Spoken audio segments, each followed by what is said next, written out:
call to order this District 2 Clearwater Committee of the whole meeting for Tuesday, February 10th, 2026. Are there any light items that we're adding to the agenda today? I do note that item 5.2, Vaven and District Legion, will be presenting at the 2 o'clock meeting, in the regular meeting, because they are still wrapping up with seniors lunch. So that is the one change to this agenda. Can I get a motion to adopt the agenda with the change? Moved by Councillor Matheson, seconded by Councillor Bratton. All those in favor? And that passes. Any declaration of known conflict of interest or pecuniary interest on this agenda? Seeing none, we move to item 5.1. Come on down, Grant. Tell us all the wonderful things that are happening in Clearwater with the RCMP. The Price is Right. You are. The wonderful things. I like your positive attitude. Is the mic on for Grant?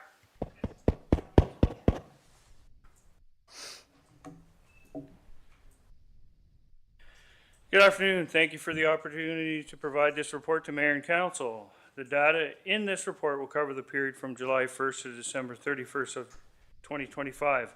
I'll have a few updates as I read through this though. We are currently operating at 66% strength due in large part to having most recently lost Constable Bradley Van Woudenberg. Unfortunately, I don't have a picture of him. A replacement for Constable Van Woudenberg has not yet been identified. There is a change to that I'd like to update you with. That we just found out last week. We are getting a new member fresh out of depot sometime in April. So that's a big change. This was written back in January. So we're excited about that. As you will recall, Corporal McGeorge was transferred to Summerland Detachment and his position was filled by the promotion of Constable Jay Meyer. This has left Corporal Meyer's position vacant since August. Hopefully we'll have, after we train our new fellow, this Nunez, Alberto Nunez is his name. He's coming from Revelstoke originally. Apparently has some experience in bylaw enforcement, animal control, so we're pretty stoked about that. Supposed to be some kind of a martial arts expert too, or self-defense expert is probably a better way to put it. You'll see that our new corporal, Jay Meyer, most of you will recognize him. He's been with us for a while. He's got 18 years of experience.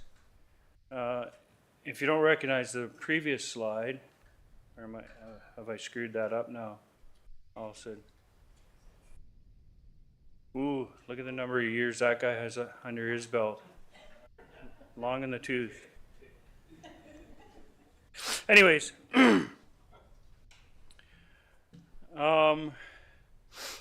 Constable Tobin, 19 years of service. And then our newest member, Constable Carl Maybauer, who arrived here fresh out of depot last April, has completed his field training and is now taking files and working on his own. And of course, every detachment has their class clown, right?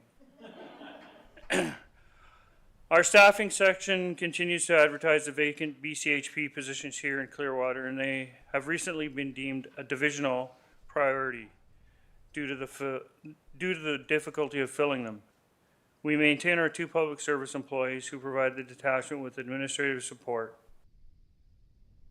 The one, unfortunately, remains seconded to Barrier while they arrange to fill their position there, which continues to be a challenge for them. And I'm not sure why. That would seem to be a gem there in Barrier. At any rate, we have also initiated the hiring procedure to obtain a casual position who could fill in to relieve our full-time support staff. That has taken place and we now have that casual position filled. We also still rely heavily upon our volunteers, which include victim services as well as our interagency case assessment team. And we continue to strengthen our partnerships with other frontline emergency service providers such as our fire department and BC Ambulance Service, Search and Rescue, which was of huge help to us yesterday, BC Conservation. Let's get into our calls of service. Our total calls of service in the Clearwater Detachment jurisdiction during the last half of 2025 is 808, which is an increase of 123 from 685 calls taken during the first half of the year. During this same time frame in 2024, we were at 831, which was a reduction of 23 calls for service. In 2023, the total was 1,040. In 2022, it was 1,097. A gradual but noticeable decline in calls for service over the past 4 years, as you can see on the graph there. I'd like to say it's due to our good work, but I'm not sure that it doesn't have something to do with TMX having pulled out of here a few years ago. In electoral area A, Clearwater had 393 calls for service, 49% of our total call volume.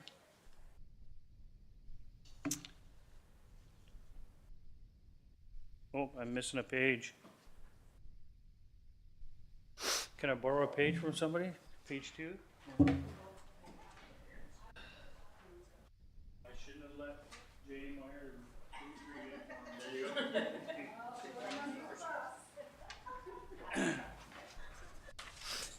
Oh, wait. Maybe I'm just pulling a bonehead. Oh, it's on the back side. That's the problem.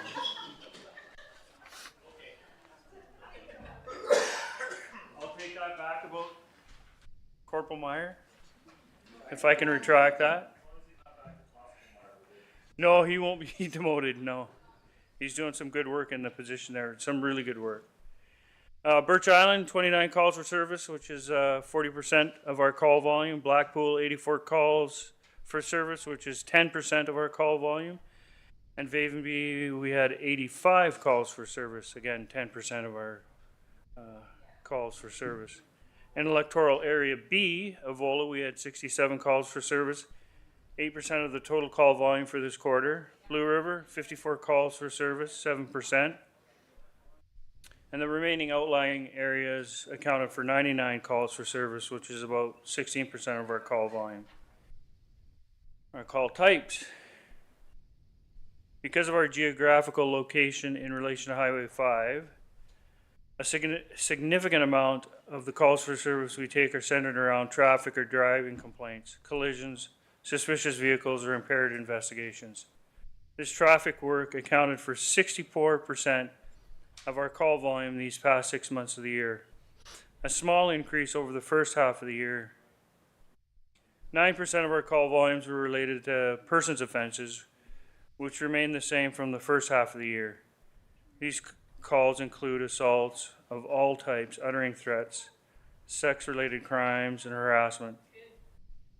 Provincial statute investigations such as bylaw or liquor complaints amounted to 8% of our files, which is a notable decrease over the first 6 months of the year. Property offenses were down from 18% to 13%. These files include arsons, break-and-enters, thefts, frauds, and mischief. 2% of our investigations were drug-related. This accounts to about 10 investigations, which was up from last semester's 0%. Other criminal code investigations accounted for 4% of our call volumes during the last half of the year, a decrease of 3%. Other criminal code files would include breach of conditions, cause of disturbance, weapons offenses, trespass at night, and similar types of offenses. Our detachment priorities. Because we have been operating only slightly understaffed and our fire load is down, we've been able to sustain a somewhat equitably distributed workload. As a result, we've been able to put forth a fairly consistent effort in working on our detachment priorities. Number one is enhanced road safety. So this is speeding, impaired and distracted driving, and the such. Clearwater members conducted about 58 documented officer violator contacts in the last half of this year. A slight decrease in contacts compared to the year's first half, sorry. This can be attributed to the loss of our BCHP section and a vacant general duty position that is yet to be refilled. Despite this gap, members remain committed to enhancing road safety and are conducting traffic stop as time permits to further this initiative.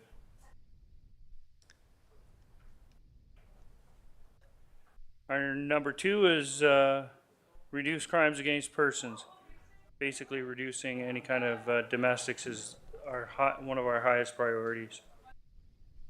A review of our files indicates that of 40 crimes against persons investigations reported during the last 6 months, only 3 of them involved intimate partner violence.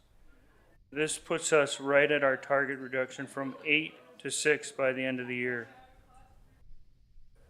Clearwater's ICAT, the Integrated Case Assessment Team, remains very proactive. However, with this reduction in high-risk files, we've had to dial back our monthly meetings, which, in our opinion, is a positive development. Ongoing cooperation between the police, medical, child and family services, and mental health professionals is imperative in the prevention and development of more effective safety planning for those in the community that are at risk. Number 3, crime reduction, prolific offenders, and curfew checks. We continue to have success with this initiative. Clearwater Detachment had identified 4 prolific offenders. However, 1 has passed away due to an overdose and 2 have decided to relocate to larger centers. A bit of a correction there. 1 of them has moved back to her property, so we're having to keep a pretty close eye on her, and we're conducting fairly regular curfew checks on her. The remaining is believed a freeman of the land with an extensive CR. Those offenders that are on conditions are managed with regular curfew checks and frequent traffic stops. As a result of those checks, one of our regular clients is currently incarcerated for breaching his conditions. He is awaiting further sentencing. And lastly, police community relations, police visibility within the community. During the last 6 months, we have attended to the schools for various calls and general patrols or as guests for various occasions or celebrations. Whenever the members are at the schools, they invest time in interacting with the youth and staff in their classrooms or the hallways. Members continue to be involved in local sports and activities, participating as well as coaching. We also continue with our attempts at recruiting, and back in November had a booth set up at the high school for this purpose. We still have a few community members that have expressed interest in joining the RCMP.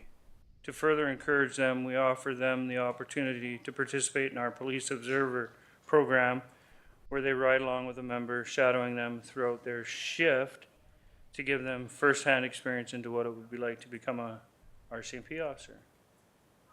And that's it. And no, that's not a picture of us with our wives. That's the detachment team other than conservation. And we're now down, the center member there is Constable Brad Van Woudenberg, who's gone on to Vernon. So a good move for him. There'll be lots of opportunities for him there, but he did really well here. This was his first posting, and he was a dynamic member within the community. Did a lot of good work here. Awesome. Okay, questions? Go ahead, Councillor Herring. So I'm just curious, with your efforts to recruit, would you say there's any factors within the community of Clearwater that are hampering your efforts to recruit? We've heard from medical professionals things like cost of housing or lack of availability of jobs for spouses. Are there things that you think are contributing to us having a hard time filling these positions? For us recruiting here, no, but for people that are going through training and that are, being offered the opportunity to come here, there might be some, I'm trying to find the right word, discouraging aspects to the, that's not even the right way to put it. It's just that there's not a lot here for what the new members are looking for. They're looking for larger centers that have more to offer them, more amenities, I mean, for my youngest who went through, that was pretty big for him, you know, to have a larger hospital, you know, to be able to go get some fast food or if he wants it or whatever. Yeah, it's those amenities that the younger members seem to Thanks. desire. I think Councillor Sim wants to ask a question because she's He always does. I know. But first, so Love it.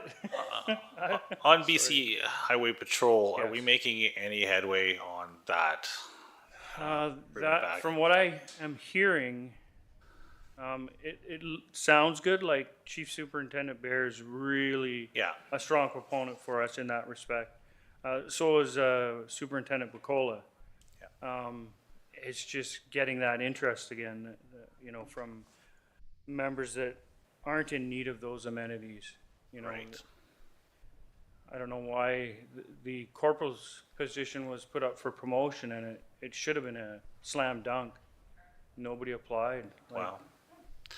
crazy. Like, it's a hidden gem here. So, but follow up on that, as far as overall RCMP recruitment, my understanding is that it's still a tough deal.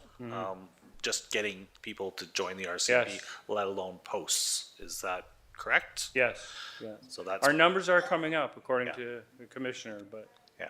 Okay, so that's part of it. Go ahead, Councillor Sim. Thanks. Two things. We do have fast food, and our hospital is open. I do not understand. I don't either. I don't I mean, either. you didn't even mention a pool. I mean, my God, we can check the first two off, no problem. Like, what more? But it does lead to a question because we hear from other sectors within the community. And from your perspective, what could the community do to aid recruitment, given the fact that we don't have some amenities that seem to be more appealing?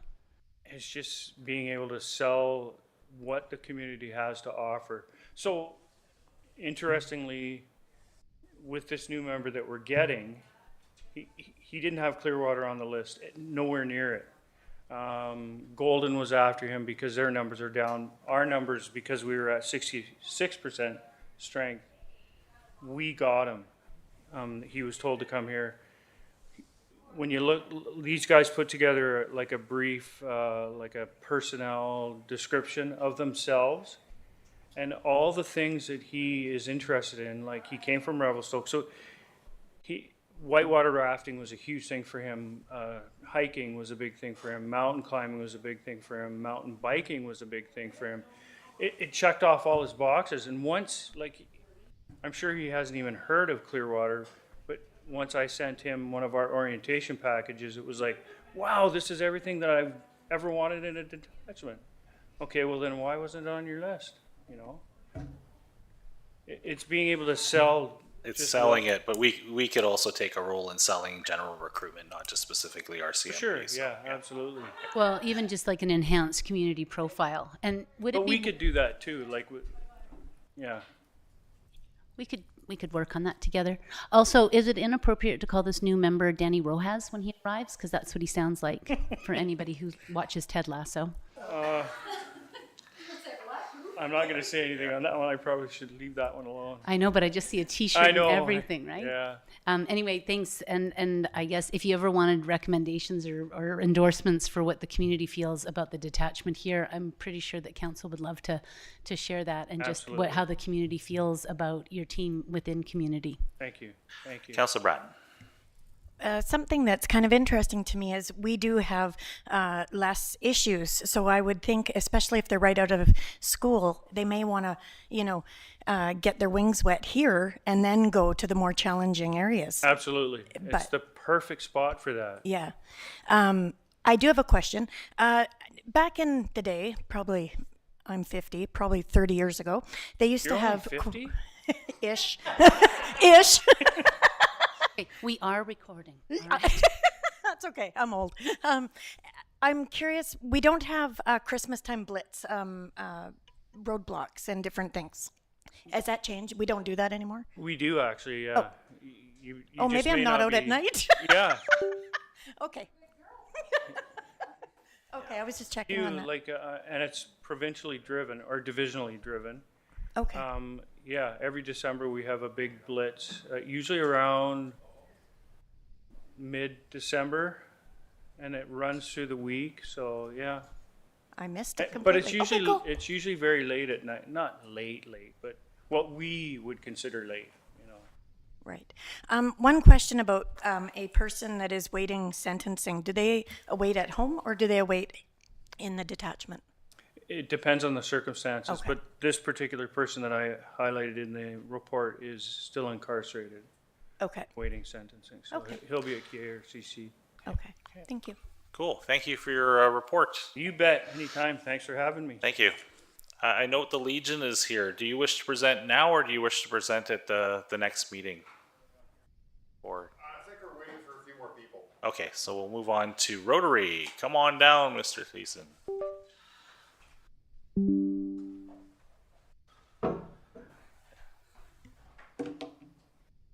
So, good afternoon, Mayor Blackwell and members of council, and thank you for providing this opportunity to present the Royal Canadian Marine Search and Rescue program, Kids Don't Float.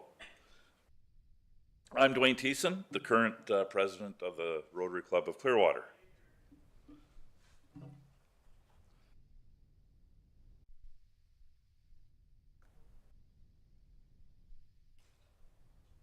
So is it the, which button? There we go. So the Royal Canadian Marine Search and Rescue have a program, but Kids Don't Float. But primarily, the organization exists to save lives on the water. The fulfillment of their mission is not only through search and rescue operations, but through public education and marine safety as well. The Kids Don't Float program is a Royal Canadian Marine Search and Rescue prevention initiative that was successfully piloted in 6 stations in the summer of 2002. Since then, it's been established over 110 Kids Don't Float kiosks throughout the province. Through the program, the Royal Canadian Marine Search and Rescue have endeavored to reduce the fatality rate and increase public awareness of child drowning issues. A brief history of it: the Kids Don't Float program was initially developed in 1996 with a group from Homer, Alaska, as a response to Alaska's high rate of drowning. The program was piloted in Homer and then adapted the statewide use, and they are currently over 40 boards in Alaska, and a study in 2008 found that the child drowning rate decreased by 25%. So what is the Loaner Kiosk Station?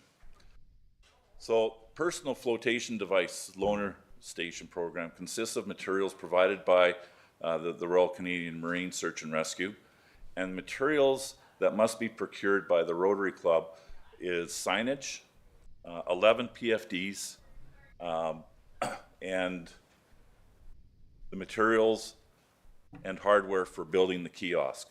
And through my slides, you'll see different representations of what these kiosks look like in different communities. The Kids Don't Float program, loaner program, is easy to use. The sites established at harbors, public beaches, and boat access areas have pegs for loaner personal flotation devices. Boaters and swimmers may take the appropriate size life jackets for children who are with them, free of charge. Upon completion of their marine activity, boaters and swimmers return the life jackets to the loaner station. Before the Rotary Club can begin construction of a Kids Don't Float loaner station and obtain a grant from our Rotary International to assist in our funding, we must get permission from the District of Clearwater to put the station at Dutch Lake. We must provide written letter of support for the loaner station from the District of Clearwater, and this letter must be submitted to the Royal Canadian Marine Search and Rescue head office before a Kids Don't Float board will be approved for our area. This is what the basic signage looks like at all the kiosks. And you can see that it's very bright, colorful, very straightforward. It explains grab a life jacket, Read the sizing instructions on the inside of the life jackets to ensure the best fit for your child. Return your life jacket here so other kids can be safe too. Support from the DOC will allow the Rotary to procure the signage and life jackets from the Royal Canadian Marine Search and Rescue. Signage will be updated to show the loaner station, brought to you by the Royal Canadian Marine Search and Rescue, the District of Clearwater, and the Rotary Club of Clearwater. This style that you see on the slide right now is the style of station that we are proposing for down at Dutch Lake Beach. However, we're open to suggestions from council and staff, including the location of such a kiosk. The estimated cost for materials, installation, and life jackets is approximately $4,000, 100% to be funded by the Rotary Club of Clearwater. Questions? So, why we've come upon this program is last summer we had some incidents down at the lake that brought to our attention that we need more awareness for public safety and to provide the ability for our guests to our area who are utilizing our beach to have access to a personal flotation device for their kids, because they may have come from overseas, they may have come from out of province and just didn't think about bringing flotation devices for their children. Also, for those in our community who can't afford this type of stuff. I first became aware of this when I was visiting my hometown of Chase, and at their public beach, they've got one of these kiosks. And I've talked to some council members there. One happens to be my sister-in-law. And I asked, how has this been received? And she says, it's one of the best things they've ever installed down at the beach. And I asked, well, how many life jackets go missing? She said, they don't. In fact, at the end of the season, we always end up with more than what we put out. Okay? The pictures up there are the life jackets that we acquire from the Royal Canadian Marine Search and Rescue Program. Any questions? Questions? So I know that staff, I'm going to turn to Mr. Johnson because I believe staff have been working on some stuff that will complement this as well. Go there first if you wish. Thank you, Mr. Mayor. So this does tie really well with a safety initiative we're planning for the beach at Dutch Lake this year. So the initiative that staff is supporting is focused around signage to make sure that we have the latest and messaging which is deemed appropriate by municipal insurance, that it's appropriate as far as the languages on it or the use of pictographs versus language. But a robust signage program. We're also talking about a delineation of within the swimming area, a delineation of the actual drop-off. It's being suggested that we do that with, possibly with a rope with floats on it. So we're looking at all those things with the goal of having those all in place for this swimming season. This connection with the Kids Don't Float is perfect. I think that's exactly what's needed just to close the circle on be doing whatever we can do down there to make sure it's a safe environment, because we have had some issues there. I think the other thing we need to consider possibly is whether we put an extra sign down at the boat launch itself, so that if anyone is boating and there's kids there they don't have enough PFDs, they at least know there'll be some available over at the beach. So That's a great idea. yeah, so I think this is a really great program, and from a staff perspective, we strongly support it. So to that note, there's various sizes of signs available, and we could very easily put a 2 foot by 4 foot sign at the boat launch. And if you go through other communities, the majority of these kiosks are actually at boat launches. But That makes sense. the Rotary Club feels that the majority of the use for our local lake is at the beach. Okay. Thank you. Just quickly before Councillor Bratton, we have other lakes around here. If somebody borrows one from Dutch Lake to take their kid up on, say, Clearwater Lake or somewhere else, and then brings it back. Is that sort of in the scope of the program? Or From my perspective, it is, so Yeah. long as the life jacket comes back. yeah, I okay. mean, we will have to start off with 11 jackets or more there. Yeah. And if we find that we need more for the daily use, especially through July and August, then so be it. We'll get more. Awesome. Thank you. Go ahead, Councilor Brad. I think this is absolutely fantastic, and I appreciate all the work you've put into putting this together. I have one request where it goes in, if it can be put back. I don't know who's all in the planning of all that, but when swimming lessons are on, if it's anywhere out front, then we won't be able to see the kids. So just take that into consideration, that So visibility. I'm is- hoping I'll be invited to go down to the beach with some staff members. Okay. And we can discuss different locations. Perfect. Each location has a different impact on what the cost will be. For sure, Okay? right. Being For able example, to get it in the if ground. we were able to mount them at the ends of the existing washing facilities, Yeah, that's a pretty cheap option for us. yeah. Oh, actually, Okay? that's a really good idea. Whereas if we have to build a formal kiosk down on the beach, then you're right, the orientation has to be so that we're not blocking visibility of the lake. Yeah. And readily be accessible. Yeah. Thank you. Councilor Matheson to close. Yeah, I think it's a great initiative. I know in my travels on the coast and stuff, a lot of the marinas and stuff have this exact program, and they're all over the coast. And I know of one situation where it did save a life, where a kid fell out of a fish boat in the harbor. So it would have been a very different ending without it. So I fully support it. I feel that we should have 2 kiosks, like Mr. Johnson says. The beach would be the main activity, but there's a lot of activity at that boat launch with canoes and things going in there. And I've seen people out there without life jackets and stuff, and it might just kind of educate a little bit as well. And I would love to see it expanded out to other areas, locations like up into the park and Clearwater Lake and things like that. So I fully support it 100%. Thank you. And thank you for your presentation. On a closing note, Yep. I'd like to announce that the Rotary Club of Clearwater will once again be looking after the May Day Parade. Yes, I So heard there that. will be a May Day Parade this year. Yes, thank you. We look forward to the details coming out. So there you go. I think we have enough Rotarians here. Are you ready to present? Because if not, it's going to be a while. Oh, sorry. Legionnaires.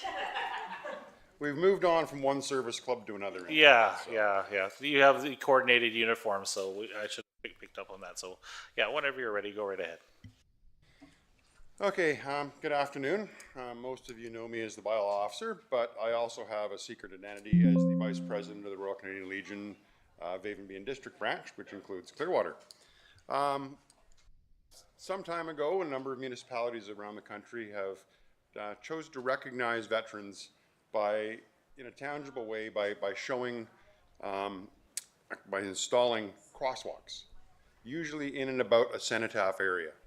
And several of our members have come up with some ideas, all of which require District of Clearwater approval and potentially contributions. I'm just gonna say that. That's potentially.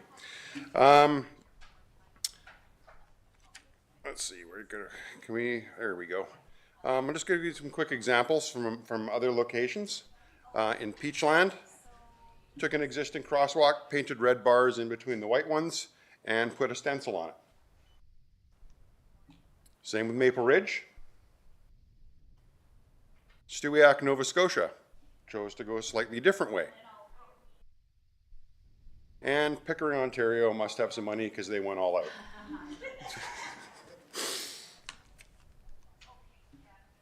We have a proposed location. As you know, the cenotaph is at Reg Small Park, just to the right of that aerial photo. And we're proposing the crosswalk that crosses Dutch Lake Road. I understand that there's a potential sometime in the future that that little access road that goes down to the boat launch may be realigned because it's an interesting intersection. And that would work out perfectly for that as well. It also would lead people walking along the street directly down towards the cenotaph. Our design idea is fairly simple. A soldier paying his respects to a fallen comrade, with the legend, "Lest we forget." White and red bars with a white trim around the outside edge. Other municipalities around the country have fully funded the installation of Veterans Memorial Crosswalks. Some have continued the annual maintenance of it, whereas the initial funding was provided by volunteers and donations, and some were combined. The bottom line here is what we're looking at. I talked to the line painting contractor that District Clearwater retains every year, Aardvark Pavement Marking, and they've provided this estimate for installation, which actually is a lot cheaper than I thought it would be, especially the creation of the stencil of the soldier mourning his comrade. So we have some options. We've currently raised over $1,000 through silent auctions and donations. I think it's actually approaching $1,400 now. So the entire cost of the initial installation, we have the money for it. We're proposing that it be, if approved by council, it would be installed by the DOC line painting contractor this spring maintenance, which usually occurs around May or June after the last of the snow is gone. And what we would like is for annual maintenance of the repainting of it to be done by the same DOC contractor. And the ask, of course, will be that the District of Clearwater consider paying the incremental cost to it. So what we're seeking today is approval by council to proceed with 100% Legion funded installation and commitment that the DOC will keep it up annually or as required, because it may not necessarily be every year. The Dutch Lake Road is not that busy, not like the old North Thompson, so it may actually last 2 or 3 years before it needs to be touched up. And I've, of course, having been a municipal staff member before, provide some alternatives for your consideration. The Legion would do the 100% funding and do the annual upkeep, for which we need to do some fundraising internally for that. It's a possibility if the District Clearwater wished, we could partner and do a 50-50, or the District Clearwater could take on the entire cost of it. So, I know which one you're not going to choose. So, You never know. anyway, that's the proposal that the Legion wishes to put forward to the District of Clearwater. And I now invite your comments and questions. Yeah, thank you for that. I love the idea. I'm going to go to Mr. Johnson for clarification on how we move forward. Thank you, Mr. Mayor. So a couple of points. A, this is a committee of the whole meeting, so we will not be council doesn't make the actual financial recommendations in a committee of the whole meeting. It comes back to a council. But from the perspective of the actual site itself, it's a great location from its adjacency to Reg Small Park. The only downside of that location is that at the bottom of the hill, it accumulates a lot of sand and gravel in that location. In fact, when I was driving in after lunch today, or when you're driving out after work, look down, you'll see gravel all over where that sidewalk is. Partly due because we haven't obviously done our street sweeping for the year, but also partially due to the location that it's on the hill. Because it's part of a turning movement for people driving up that road with gravel on it, that one's going to wear out pretty fast, in my opinion. I think if it's located there, we're probably my best guess, and it depends on materials and everything else. But my best guess would be an annual replacement of that to keep it in good condition. So it's something to consider. I don't know if there's other locations that work for the Legion, potentially, crossing over the entrance way to the Reg Small access road where the one crosswalk comes over. Just something to think about. But so I was thinking more along the lines of that location, the end of the main crossing over the North Thompson Highway would give at least some ability to stay out of a really high maintenance area.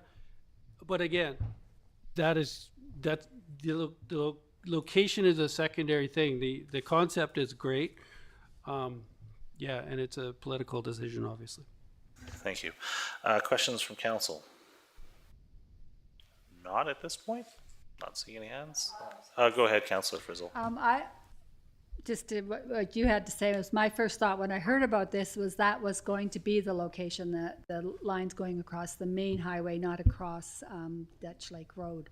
So either one works for me, and if it's less maintenance doing it the other way, that's, I don't know. That means it's just the way I saw it. That's what I thought going. It would be coming across there and sort of going into the cenotaph that way. Yeah, I think staff can work on that. So that just either one works.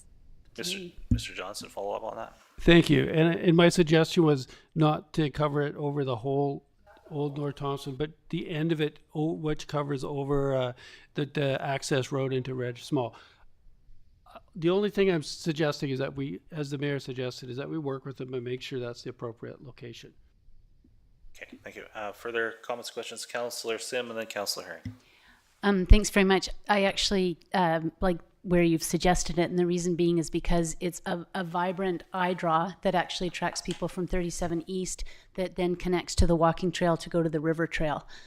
So in terms of the synergies about how to park there and then move over to even some of the other events that are there, it's actually a great spot and would draw attention to it. Just my thoughts on that. Okay, Councillor Herring. Do we have a sense of what the normal annual maintenance on that crosswalk costs us? Thank you. My presumption is that you don't need to redo the stencil every year, so then it's, I mean, the cost in this is around $900 for the actual paint installation. And I'm presuming that's with the standard crosswalk paint, which would be higher quality paint, which does last longer. That answer your question? So yeah, I'm just wondering, like, essentially it's like if we're going to have to be paying $900 every year to maintain this, even if it's just white lines, the difference between paying $1,200 and $900 is actually a much smaller difference than the ongoing cost of $1,200. Yeah. So just wanted to clarify. And this will come back to a future meeting for a council decision. That's how it works. So, okay. Anything further? If not, thank you for your presentation. And I think we all love the idea. We'll just, you can work with staff and work out details, and we'll have a short staff report, I'm sure, come back to a future meeting on it. But yeah, love it. Okay, thank you for your time. Surprised it's not here already. Thank you for your time. Moving on to item 6.1, minutes of the council, the committee of the whole held January 20th, 2026. If there are any errors or omissions, please point them out to staff. If not, can I get a mover and a seconder on that? Moving, Councillor Bratton, seconder by Councillor Frizzle. All those in favor, and that passes. Thank you. Moving on to the back page, new business, staff report, playgrounds, park amenities, upgrading. Mr. Johnson, I'm sure, will be speaking on this one. And one more thing that we need to deal with. Thank you, Mr. Mayor. So first I have to give credit to our manager of parks and facilities, Roger, for providing the data behind this, behind the report as far as the condition and what the various assets are. In particular, appendix number 2, which is appendix number 1, which is a spreadsheet showing all the various assets. So Roger and I will be dealing with this report together. I'll handle reading the report and talking about it. With any specific questions about conditions or anything else, Roger is definitely the local expert. So this report is being developed to provide council a comprehensive look at our playgrounds and park amenities within the district. What we're trying to do is find a funding mechanism to bring our playgrounds into a higher level of repair and guide the improvement. So what we're proposing in this is a bit of a change in focus for play structures and playgrounds and related amenities.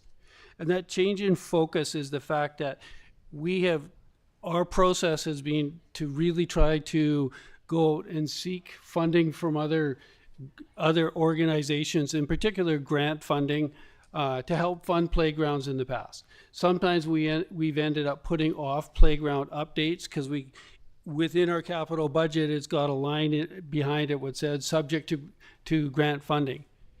Grants for existing playground structures are very challenging to find. If there was a grant available, every community in probably the whole of the country would be putting in grants. So hard to find, very oversubscribed. So what that's led to is a bit of a deteriorating situation for our playgrounds, where I don't think that we've been investing enough money to keep those in solid condition. So we're proposing a structured replacement plan, and that's all this is just an introduction report, and then at council's pleasure, you can direct staff to develop that 5-year plan to actually bring our playgrounds and amenities up to a good standard. So obviously, the district has very many competing priorities for capital dollars. We've heard about some of them recently. We've heard about our roads. We all know infrastructure is a real challenge. We know that's replacement of existing, and we know our infrastructure to allow new developments is a challenge. We need capital dollars wherever you look, right? So those competing priorities must all be considered by council. One suggestion potentially would be to fund park amenities through the Community Enhancement Fund, which would provide some certainty of funding for the replacement plan. That's not the only option in front of council. Of course, council can continue to fund in the same way they're doing. The key focus is that we do more of a regular replacement and a structured replacement of these important assets.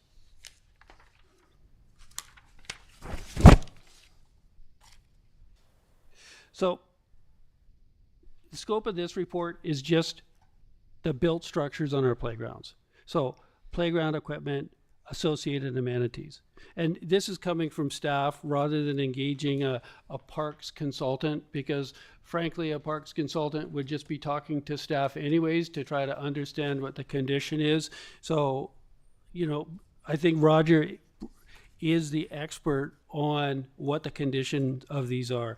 To help him out with that, we also recently did engage a safety consultant to take a look at all of our playgrounds and make some recommendations. And we talk about that in this report. And that report was from the safety consultant, was done in May of this last year. So it's up-to-date information. And it's helping to drive the reason why we need to change the focus for our playgrounds. So we have a number of playground structures that has been developed over the years. Some of them which we've inherited since we became a district and a municipal government. Some of those were actually built, I believe, by the school. So as mentioned earlier, playgrounds tend to be a lower priority for capital spending. Staff often include playground upgrades in the budget with a proviso that they're subject to successful grant applications. That's a great strategy until it unduly delays playground renewal. If you have time and with a structured plan for replacement, then you know when you have to apply for grants, and hopefully there's some out there still. But it allows you to schedule when you need to have those grants in place, or you just go ahead and fix the project. So there's a number, one final note there. It should be noted that our playgrounds and parks attract a number of visitors to Clearwater. That whether they be from the broader community outside our boundaries or tourists in the area. Dutch Lake Beach is a prime example of this. The farmers market attracts a lot of people. Canada Day at the beach, ball tournaments, people stopping and enjoying West Weyerhaeuser Pioneer Park. Facilities that are in poor condition definitely reflect poorly on the district, and in some cases are the very first impression that visitors receive about Clearwater. And play structures that are not regularly updated add to the district's liability. So specific staff concerns with district playgrounds. Playgrounds deteriorate due to use and age. This risk is usually at a lower level, and we think we catch most of those as they come up. but higher level risk can develop as well. When we talked with Quantum Recreation to provide an audit of playground safety, and it was a very long document with tons of photos and pictures of things we needed to do. After reviewing each playground, they delivered the very significant report outlining the risk factors. The risks were identified as categorized in 3 ways: A's and B's and C's. A's were potentially life-threatening. So potentially life-threatening, that could be, perhaps when the playground was initially designed, there was a gap, a spacing left in a component of the playground where a kid could get their head caught in it. So it doesn't mean that it's imminent death on that. It means it's not outside of the bounds of possibility that it could be life-threatening. B's are down a level, which is potentially disabling, maybe, injuries, what do recover, not permanent injuries. And C's are non-compliant with current standards or result in low-level injuries. So since receiving that report, and the executive summary of the report follows this, is on page 48 of 60. We had 4 A class hazards, 6 B class hazards, and 126 C class hazards. And if you look at on page 48, it tells you the top 10 items that we had. Like, some of them are quite simple: broken components, loose bolts. So since receiving this report, all of the A class items have been fixed. We took the report, got to work on that right away. The B class items, which is 1 level down and dangerous, we've just about completed that list.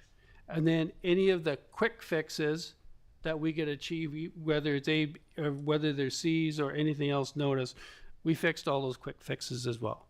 There's some items on there that are not quick fixes. Like, an example of that is on a playground which has pea gravel.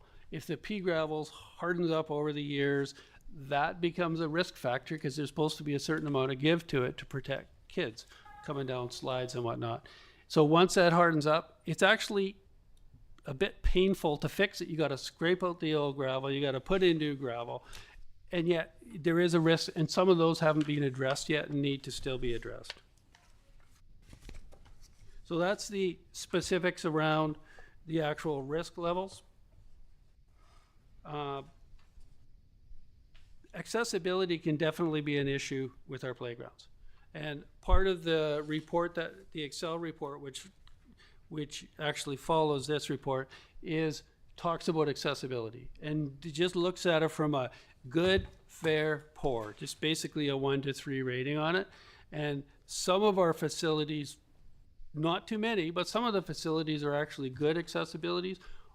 Often what happens is the amenity may have good accessibility, but for example, in Weyerhaeuser Park, there's no accessible pathway to get to the amenities, which makes it challenging and kind of reduces the level of that overall accessibility of that. So that's also addressed in the report, accessibility. Older playgrounds often tend to have not as many interesting features. Older playgrounds tend to have swing sets, slides, maybe a few spring riders, but nothing too innovative or interesting. So I think when we are looking at the overall playground inventory, that's the time to look at that, is put out bids which encourage some innovative thinking or different type of amenities for those playgrounds, and then bring those back to council to help to select which of those would be most appropriate. And some municipalities gear playgrounds to different age groups. So neighborhood playgrounds would be geared to younger kids in the community whose parents bring them in there, and by the time they go to school, they would be more interested in other amenities. In a previous municipality, one of the engagements we did around playgrounds specifically was with the schools. That was actually quite a fun engagement, and just laying out what some options are for school kids of different ages and just getting a sense for what they like better or what they like best in their playgrounds. That was actually quite fun for staff to do and led to some creation of some pretty interesting parks, right? So some of our more expensive playgrounds, such as Dragonfly Splash Park, do not have a replacement plan. We don't, and that's really a failure of asset management, where we don't have a plan.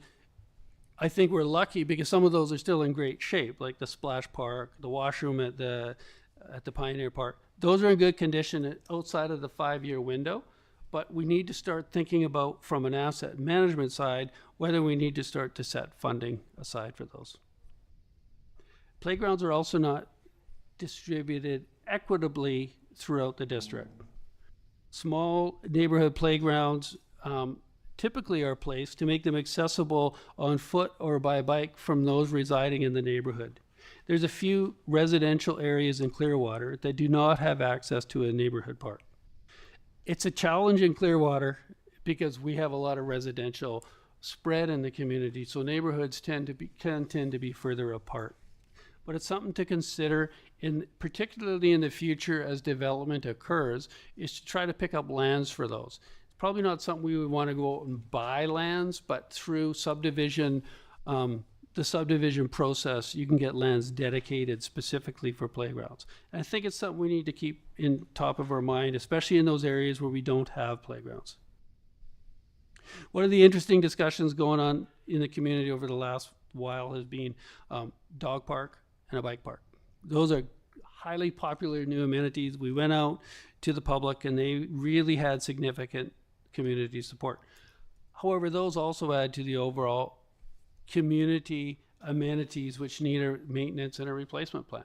So, I mean, I think we still very much in favor of those projects, but we need to approach them with an eyes wide open that they do add to the plan. And I think it's more challenging to be going out for new projects if we have playgrounds that we're not maintaining in a good condition that we don't have a replacement plan for, right? It's how can we add new if we're not taking care of what we have exactly? So a few of the larger recreation areas have washrooms. Those have also been extended, I think, to the end of their lifespan. The Dutch Lake washrooms and change rooms, they did get a paint job and they look better, but the overall quality of those are still I would suggest fairly low end and need to be on a replacement plan, especially probably for the most visited asset that we have in Clearwater. That's just my gut feeling, not based on numbers, but the Dutch Lake is highly popular. The washrooms at Kapuscinski Park are also problematic. They've been on a replacement plan for years. They're actually, I understand, they're kind of sinking into the surrounding landscape, which is never a good sign.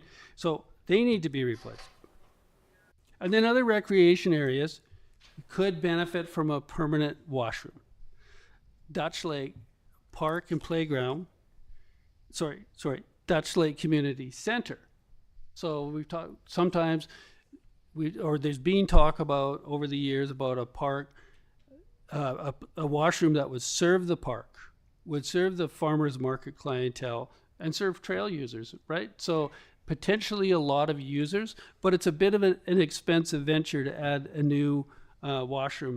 That one in particular, due to the fact we'd have to tie into the servicing, and particularly the sewer is problematic.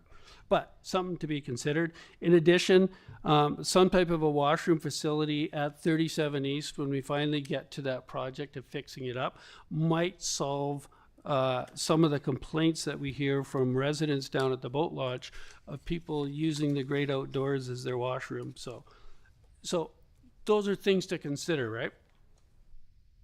So for the purposes of this discussion, all we wanted to do was to bring the list to council so you get a sense of what's the full demand. And that list is on page 49 of 60. And it's kind of done like an accountant would do with nice small printing so we can all squint. but the top section of that, where there's a total number of $1.1 million, that's our current estimate of replacement of all the critical things in our park amenities, playgrounds. That's not the new stuff that we're talking about. That's only replacement of existing is 1.1 million. And that is based on our best estimates today. We didn't specifically go out and get quotes on these projects, so there'll be some plus and minus to this. At the bottom of the list are some of the other amenities that we've been talking about.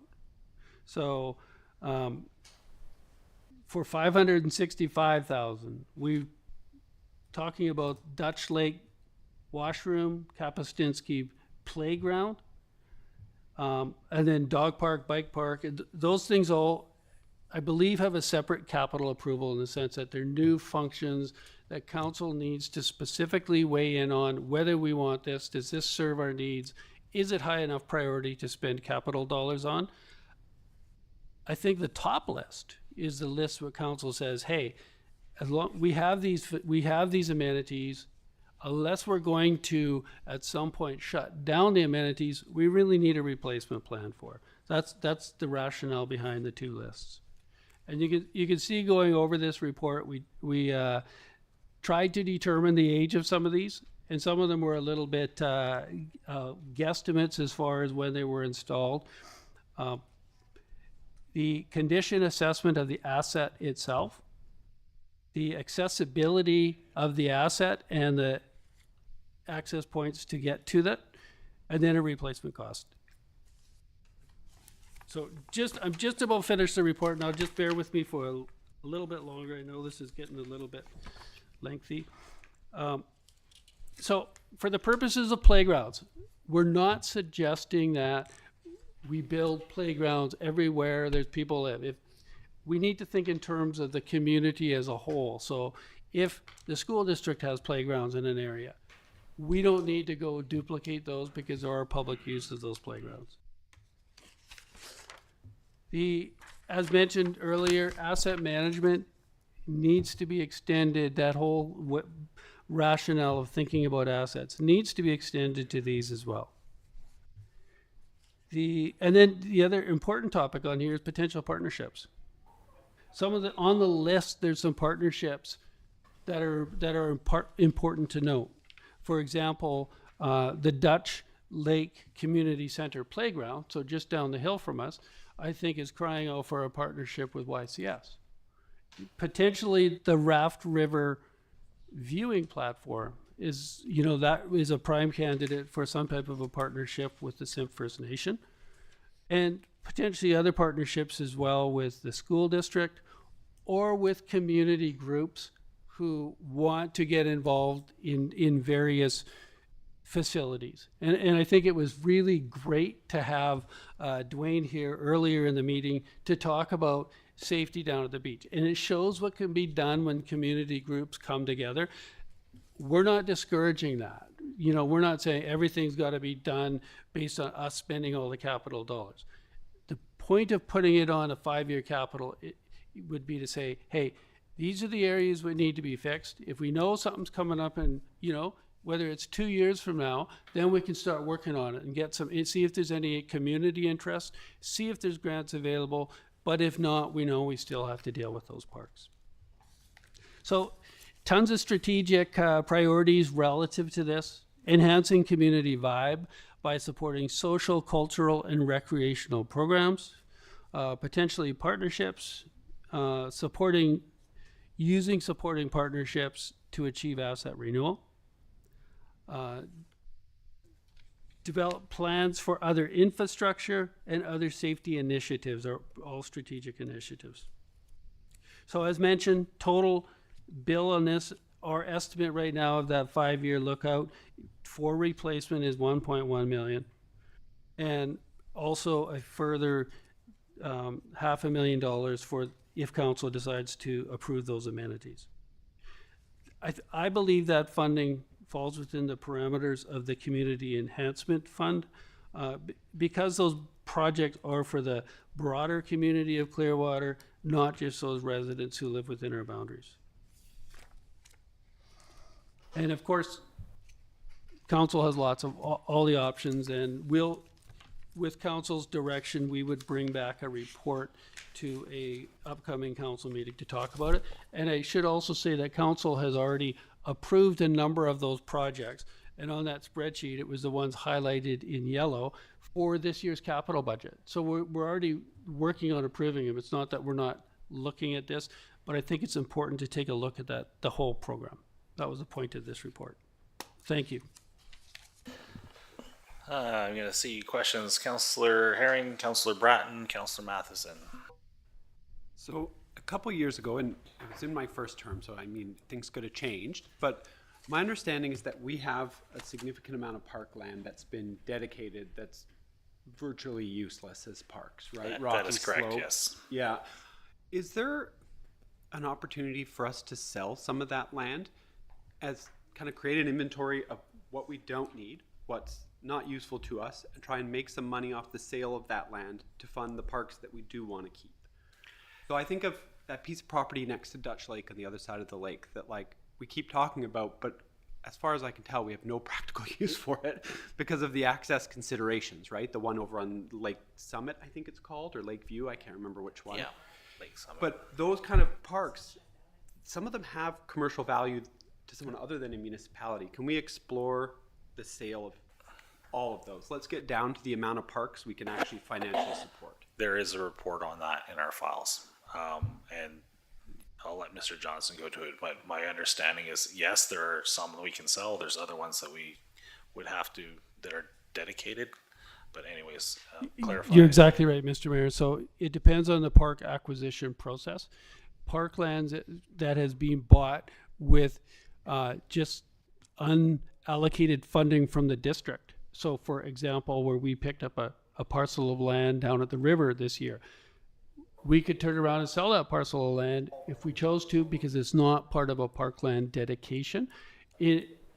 But you need to look at the process of how we accumulated those parks. If they're dedicated parks and in the OCP as a park, sometimes they can be challenging. If the land was actual donation to the district, depending on those terms of the donation, sometimes it prohibits us from selling those lands. So I think it's probably a separate story for each, or quite a number of different stories for each parcel of parkland. And look, I will actually look for that report to refresh myself on that. Yeah, but in general, we can sell depending on what that process looks like. Yeah, I think that's a good option, and I think part of the, before we go on to, I think, Councilor Bratton next, part of the issue at the time when that report came out is the cost of getting that land to market was actually more than the land was worth, so that was a hindrance to it. Go ahead, Councilor Bratton. I have a question. If there is a user group out there that has been discussing in their group about putting a playground, is now a time to come and talk about, like, for them to approach a plan? Thank you. And through the mayor, while we're working on this, it is a good time. And the one new one that we keep getting requested is down at Cat Park. They're suggesting, and that's one we've heard a number of times, a playground down there serves dual purposes, right? It serves as a neighborhood park in a neighborhood that we do not have any playgrounds right now.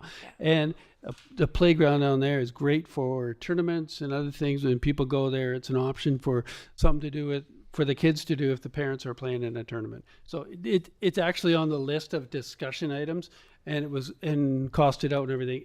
And I think it actually ties right together with the washroom replacement down there as well, right? I think those are good projects, but again, the specifics of that would, because it's new, would need to come back to council for review. But that would be the goal, to bring projects like that to council for review of what are we going to have in our 5-year plan. Thank you. Councilor Matheson, you had a question? Yeah, thank you. I think Councilor Herring answered my one question I had. That was exactly what I was going to bring up. I'm really excited, and I think it's a great idea. We work toward a reserve fund on this, but I'm just wondering if you could just explain the Community Enhancement Fund again, just so people out there that are listening to this know what that is and what the parameters are around it, how much, and that sort of thing. Thank you. So the decision or the suggestion of a Community Enhancement Fund still will need to come back to a council for approval, of course. So the Community Enhancement Fund is the Wells Gray Community Forest contributions to the district, which, as you will recall, this last year was renamed the Community Enhancement Fund. It's also the fund where community grants are drawn from, but it is part of the Community Enhancement Reserve. Thank you. Just quickly before I go to Councillor Sim, I think this is also, and this is going to come up on a couple of things in the next couple meetings, and it's I'm looking at what's going on with the Upper Clearwater Fire Brigade, and that organization has done tremendous work to raise money through donations through the community. I think a lot of these things, and I'm going to, tag the art program and a few other things which we're currently looking at funding out of taxation. I think there's the ability or the need to go out and bang the drum for community donations, for corporate donations, for other ways of funding these things other than just straight tax dollars. I look at the one that I personally love, which is the dog park.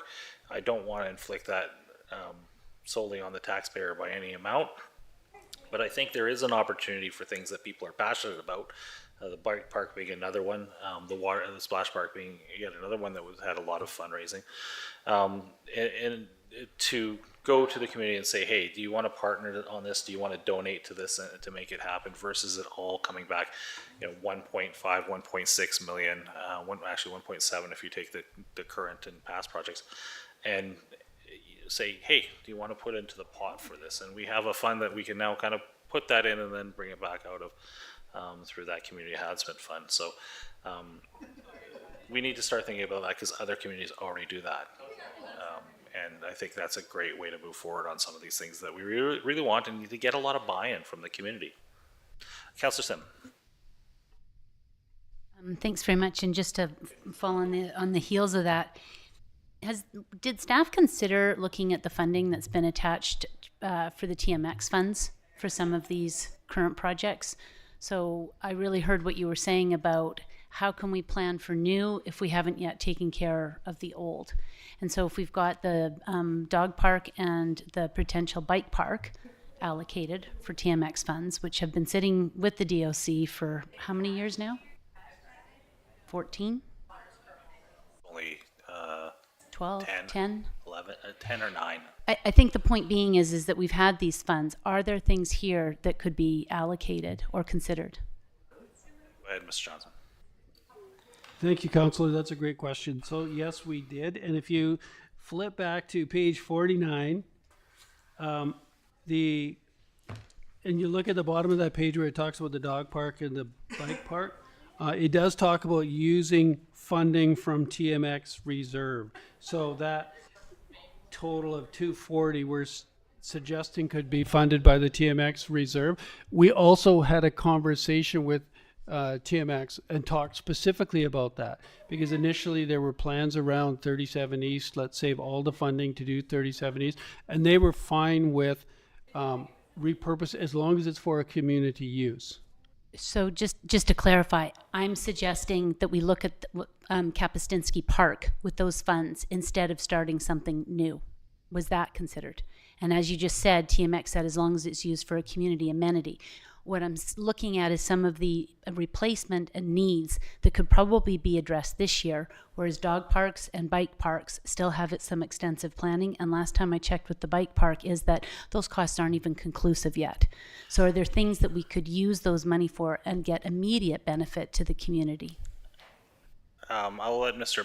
Johnson answer that, but the conversations that I've been part of with Trans Mountain is that their intent for that money was not to replace broken things. It was to hang a plaque on new things. And that's why I'm looking at the playground at Kapuscinski, Yeah. which would be to hang a plaque on. And it is a much needed, it would certainly give some revival, and there could be some surety about a timeline. Yeah, so Anyway, the playground, I 100% see the replacement of the washroom buildings. I don't see that fits their my need. question again was just if staff had considered using the TMX funding to do more of an immediate some of these things on the projects. Go ahead, Mr. Johnson, if you wish.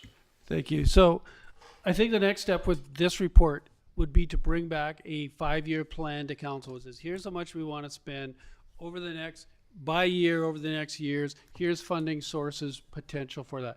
TMX is one that needs to be considered. And when Director of Finance and myself met with the TMX folks, you're right, they wanted it to be covered off for new amenities where there was some recognition potential, but they seemed pretty flexible on what those amenities could be. So I think it's within the bounds of possibility. But I believe that it's still good. Let's take a look at the whole package and when we want to do things. So is it possible? Absolutely.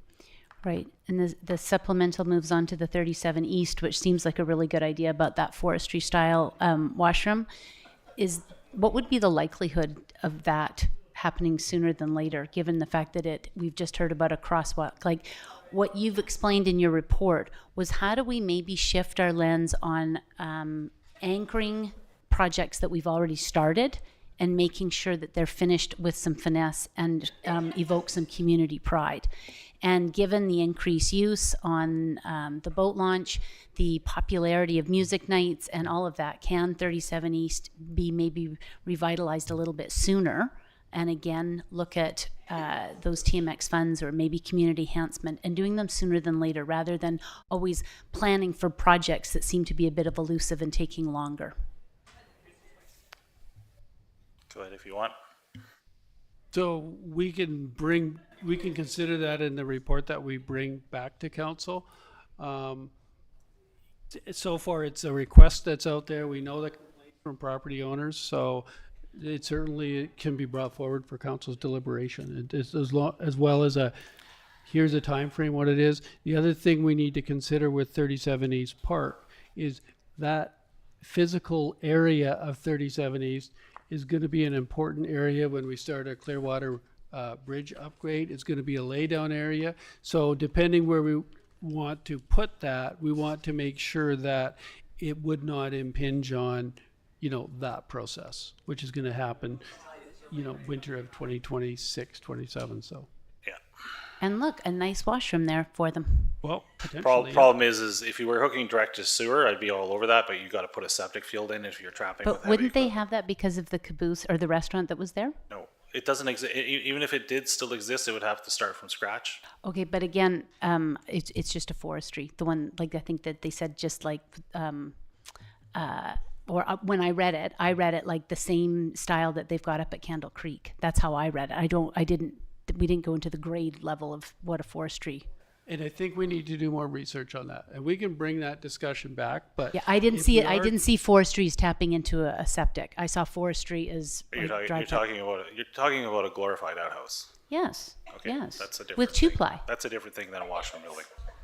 2-ply. Let's not go to 2-ply. Anyway, I guess what I'm trying to say is that we have let some things go, and before we start, looking at those new projects, very similar. I really appreciate you saying this. How do we anchor our great assets and make them even better? And what can we do for this upcoming time frame, and using resources that are in hand to enhance our community? So if I remember correctly, and I think we were on the same page on a lot of this, correctly out back here, the pitch for an outhouse by the school board was essentially rejected, but a washroom building, actual flush toilet, was more, it was a better option in their mind, if I remember the last conversation on that. So, yeah, I mean, this is why I started my comments with saying that $1.7 million through taxation on something that we really haven't touched on yet is not wonderfully doable with the other priorities that we have with critical infrastructure. We need other partnerships on this. We need to work on other things. Trans Mountain is already one of those partnerships. It just depends on where you want to put your priorities on that. Okay, Councillor Sim? Has there also been any consideration about like decommissioning things? So for example, like the basketball courts, when we go out to public consultation, I'd really like to know how people feel about this. Like, are they a great asset that everybody wants to save? And if so, let's hear about it. And if not, should that be an answer? And the same thing with the Raft River viewing platform. Like, it seems that it's going to be really expensive, but is that an asset that's important? And I'm not saying it's not. I'm just asking, is it? So where do we look at decommissioning things? And I think that's part of the deeper dive we need to make in some of these projects. Potentially, if you have a neighborhood park assets, but there's somewhere where they don't get used. I've heard anecdotally that Windhaven Park is the infrastructure there is not witnessed being used very much, right? So I think before you get to a replacement, you need to think about, is this one of our core assets that we want to maintain? And the last one I have, which is on the pickleball and the tennis courts, because that's another project that keeps sort of getting bumped down. Is that a case, to the mayor's point about partnerships, that we work with the pickleball club and maybe we support, a tournament which has been very successful in Barrier? Those proceeds then go back into the refurbishment of some of those courts. Like, how do we activate, that core value of the district and create fundraising opportunities off of it? Is that another opportunity rather than just sponsorships? Yeah, I think that's all part of what we need to look at, which things, and I'm a huge fan of decommissioning things. I think we have a few assets on that list that are in such poor condition that certain aspects or equipment in certain playgrounds might have to be decommissioned before we can get to them, for safety reasons, just flat out for safety reasons. And then either replaced or renewed with something else, as they roll out in the plan, the new 5-year plan, when we get to creating that 5-year plan. You can't exactly, some of the stuff that we have, especially, this is a bad example because this is a partnership with the school board and potentially you'll have community services out back here, but I look around, having dealt with CSA approved playground equipment, which is sort of the base standard for anything that we're going to put in new, other than some of the stuff that's around, climbing rocks and things like that, natural playgrounds. The cost of that is so incredibly high. It is not something that you just go get from Home Depot, or you just find a few dollars to do. I've seen playground swing sets, a 4-pack or 8-pack of swing sets cost in excess of $60,000. So it's not as simple as just doing it. There is a whole process to it. But yeah, absolutely, I could see decommissioning things before we get back to some other things.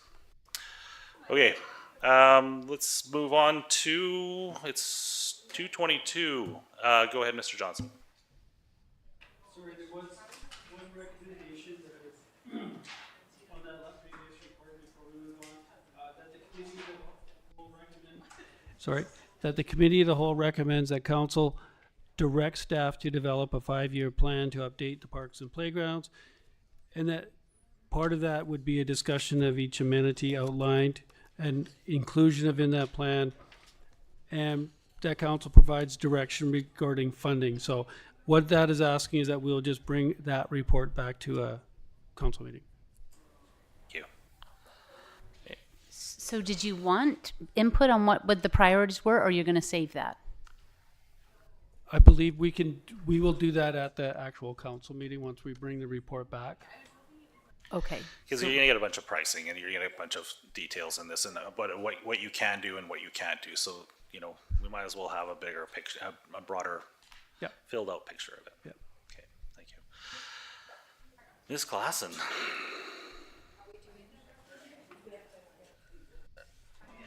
Oh, do the recommendation? Moved? Mover? Well, wait a minute.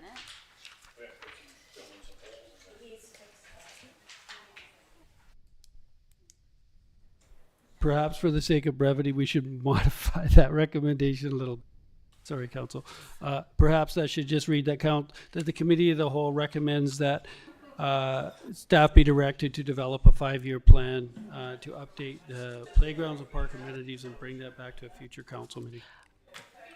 Go ahead, Councillor Sim. Is this the opportunity to also say and make suggestions for assets that should be decommissioned or sold? Like, I mean, I don't know if that needs to be part of the recommendation, but I think staff have heard that loud and clear. Yeah, so Well, I'm just wondering if it should be part of the motion or not. I would suggest that if you have suggestions for decommissioning, you could send those to myself so that we could look into what the process would be for that and have some input from staff on the criticality of those, and then we could include that discussion when we bring the report back to council. I don't think it needs to be part of the recommendation. I just think, I think it's out there. Sure. It'll be part of the plan. Mover and a seconder on this.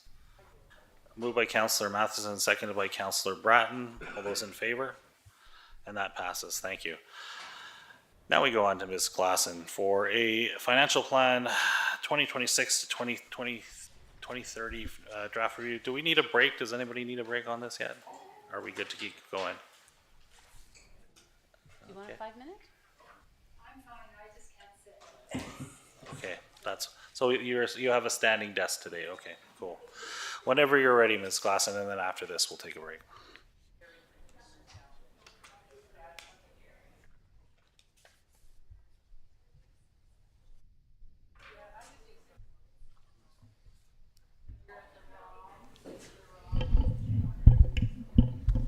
Good afternoon, Mayor and Council. Today we will be bringing to you the financial plan for 2026 to 2030. And the purpose of this presentation is to provide Council with an overview of the draft financial plan. This is our first cut at everything and how it all comes together.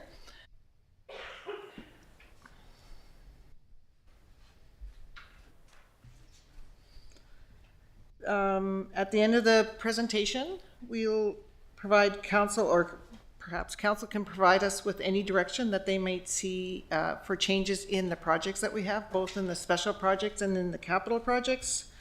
And for Council to provide us with any direction they may have for financial impacts or reduction or taxation, any targets that they might see.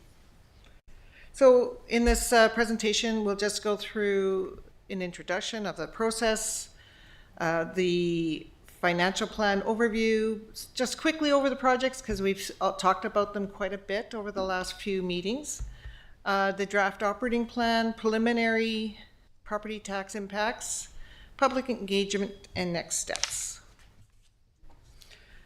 First of all, the objectives of the financial plan is to deliver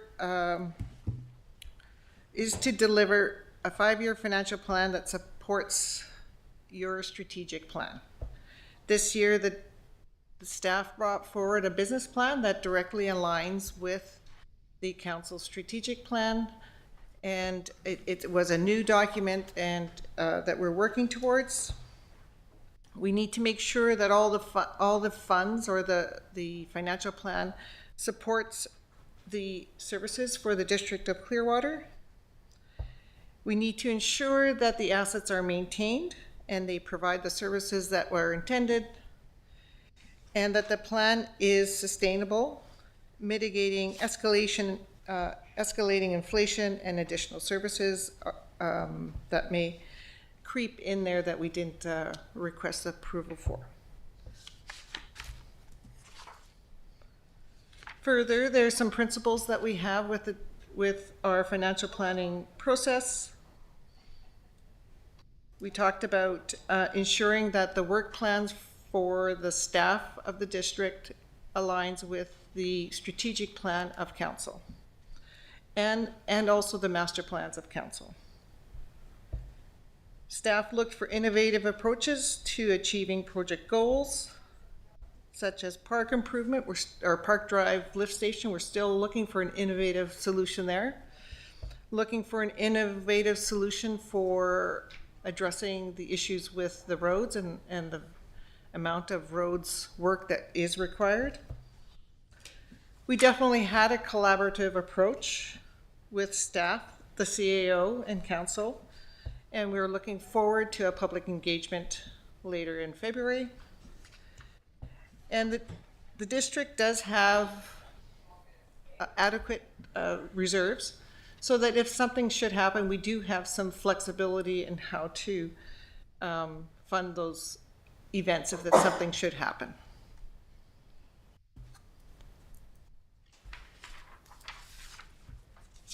there are several processes that is in a planning process. At this point, we're right at the consolidating financial plan, the pink box there. And next week, we're looking forward to a public engagement. I just should mention with the reduction in council meetings, we have 2 in March, 1 in April, and 2 in May. So that's what we need to get through with the financial planning process. We need to pass a financial plan bylaw as well as a tax rate bylaw. Oops. Just some highlights. Capital projects, they total about $6.7 million, funded mostly by grants and reserves. Operating costs include $1.6 million of special projects, and there's a variety of them. Preliminary property tax assessment is an market increase of 2.65 and a non-market change of 0.58. So market increase is just the price of the market with your house that you bought at 100, now it's 110 or whatever it is. Non-market change is when you add things to the market. So there's not a lot of adding to the market in the District of Clearwater. Can I just stop you there for just a minute? And just to confirm, because this is a common thing, is the more value my house is, the more taxes I pay. We're just going to step in here and say that is... I cannot confirm that. Okay. Not necessarily. That's Depends. exactly it. It depends. That's exactly If it. your home, if the average homes go up 2.7% from prior year, and this year your home went up 5%, chances are you're going to get more of a portion of the tax than the 2.7% home. So it is related, but not direct. Okay, I just felt it was an important point to throw that in there. If you have $1 million home versus a person that has a $100,000 home, obviously the $1 million home is going to be paying more property taxes than the $100,000 home is. Does that answer your question? It's just one of those things that we continue to churn out there, and I think the mayor's done a good job as yourself and putting out that video that explains how it works, and I think it's just a continual good lesson to have out there. Okay. And finally, we're going to replenish our reserves, or at least in this financial plan, we're going to replenish our reserves $1.4 million. That's $100,000 more than last year. Some assumptions for the draft financial plan. As we're building the plan, this year we aligned the strategic plan with the business plans. We're going to consider the financial plan policy, the master plans, and of course, council's direction. That's why we're here today. We're looking forward for council's direction. Other considerations were to make sure that we have enough funds to do what council would like for us to do. Develop all those work plans, those projects. We considered the consumer price index. It's about 2.1% for the year 2025. And we would like to allocate reserves for the future so that we can be flexible, so we can plan for some of our projects. And if we were to apply for a grant that's an 80-20 split, 80% grant, 20% district, at least we have those funds available to us. For the 5-year plan, this year we have a $19.9 million for 5 years. Not 2026, for 5 years, 26 to 2030. And as everything is, you have to balance that budget. Whatever the project is, you have to have the balancing funding. As you can see, of the $19.9 million, the grants was $11.3 million. So the huge portion of our funding is coming from grants. And next to that is $5 million is coming from reserves. So we're funding our projects as we move along. Debt is very small in that, in the 5-year plan at this point. It's $3.6 million. And I believe it's the siphon and the PRV valve for Strawberry Flats. That, at this point, that's what I have.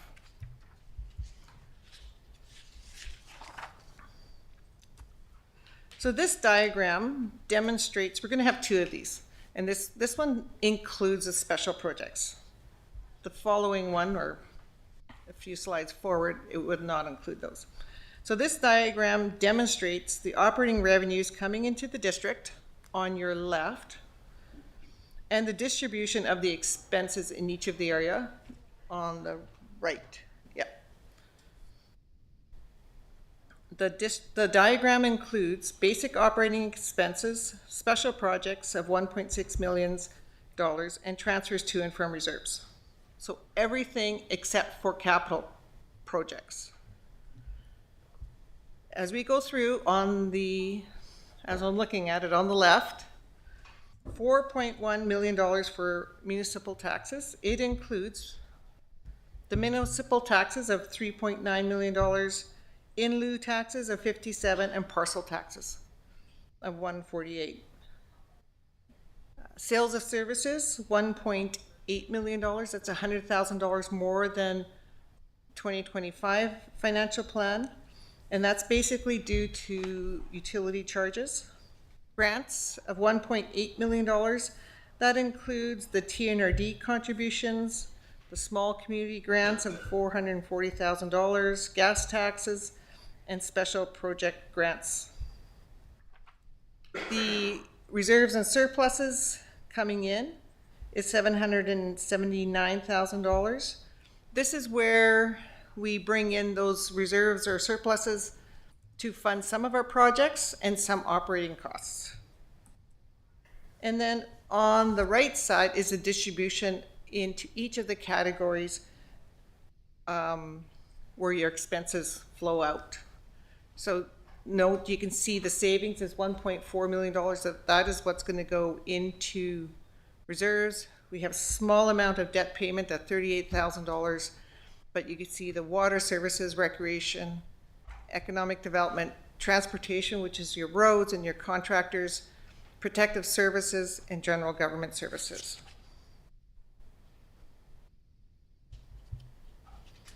All right then.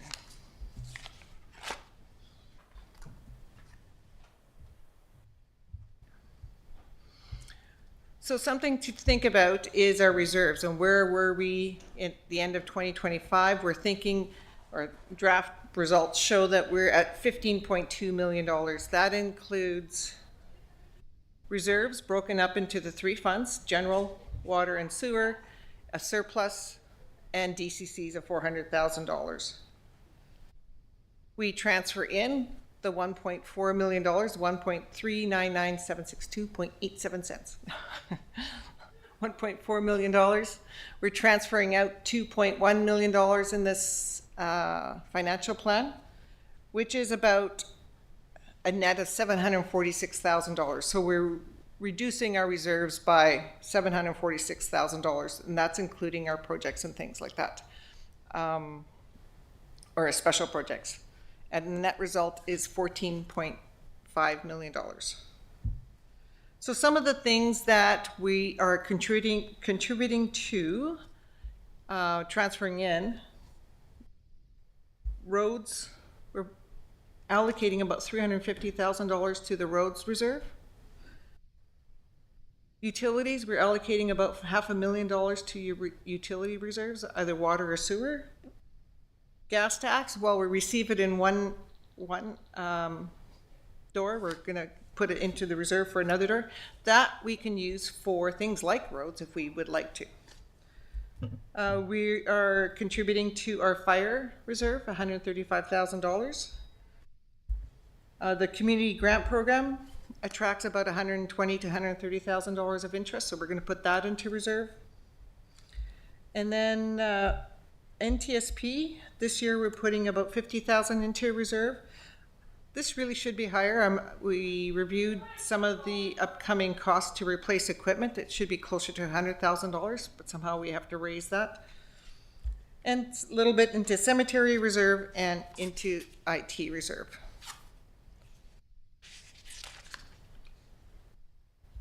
As we're moving into property taxes, this is just a shot from BC Assessment website. You can see that the residential homes, single-family dwellings increased by 2.8%. The strata, however, fell by 0.6% or 6.10%, and business other was basically flat across, but 0.7%. And I just want to remind you, this is their completed roll. This is what comes out in December. We're looking forward to when it comes out in March.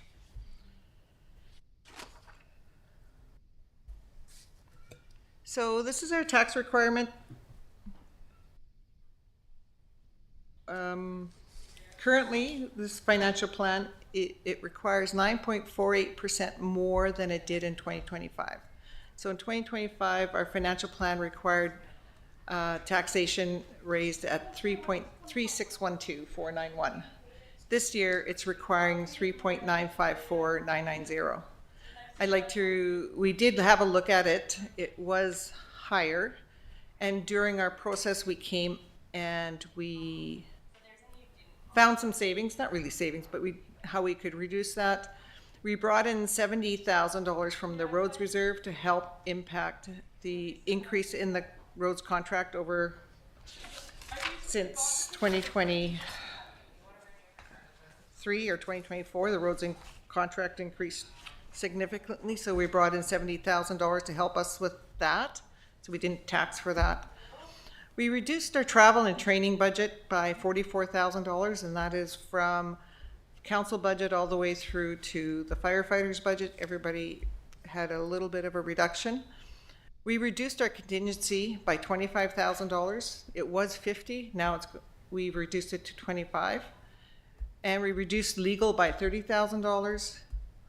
And we delayed hiring of new staff to mid-year, so we cut that in half. So staff had a look at it, and we realized that it was challenging for sure, and we've reduced it. At this point, this is what we've reduced it to.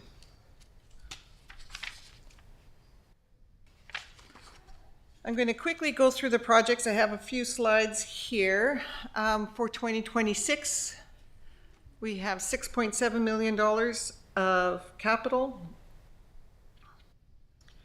It's funded mostly through grants of $5.6 million, a little bit from reserves, donations, and surplus.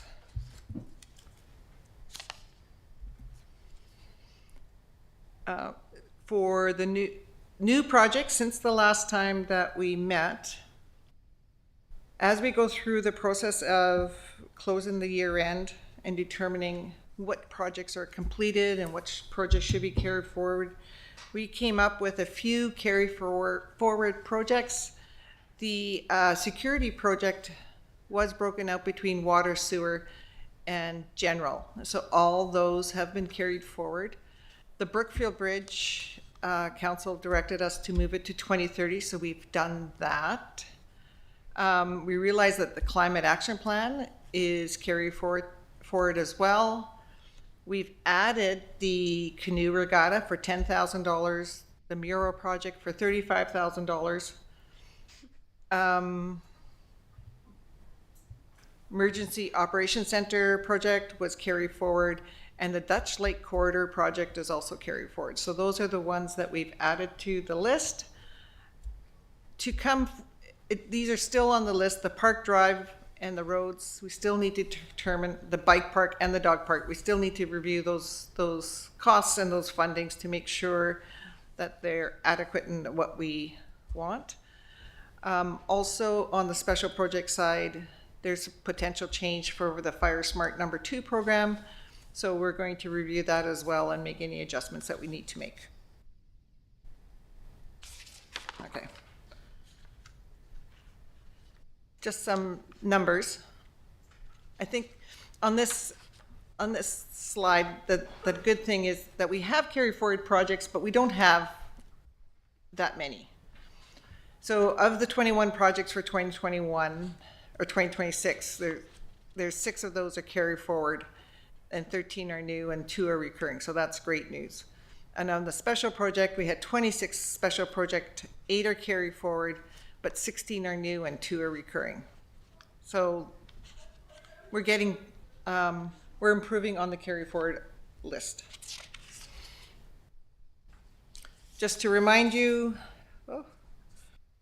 of just some highlights of our capital list. Not water meters, the Medevac project, our water meter and our clear water supply main project for the water at $2.8 million. And then on our roads project, we have the bridge riprap replacement project, as well as the annual roads program. And in the parks, we have the bike park and the dog park and the ballpark bench cap replacement projects. We are looking forward for the cemetery columbarium replacement, and finally the Park Drive lift station. So those are, I'm going to say, our highlights for the capital projects. This is just to look at the funding from a bar graph perspective. You can see that the grants are for $5.5 million in 2026. And in 2027, they're $4.9 million. And that's basically to do probably with the meter program. It's a huge amount of grants. And the bridge riprap replacement. On the special project side, under planning and development, we have the OCP just completing this year in 26, the DCC, and also working our way through that project, as well as the wayfinding project. The infrastructure for facilities, we are entering, or we would like to do an infrastructure master plan. That's a grant that we have applied for. In parks, we have the Dutch Lake Health, the ballpark regrading, the mural project, and the canoe regatta being resurrected. And for the protection or the fire, we have the Fire Smart, the mitigation, as well as the fire training grounds to develop those.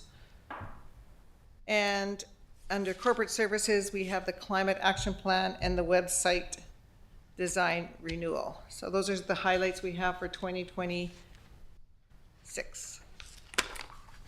And the funding for those are grants at $967,000 and reserves at $390, and the green portions are the surplus at $249. So,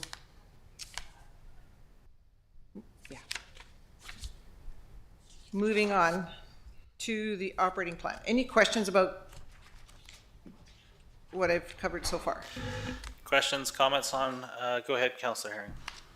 Of the 57% expected to come from grants for projects, how much of that is secured grant funding versus hopeful grant funding? So, let me just have a quick look.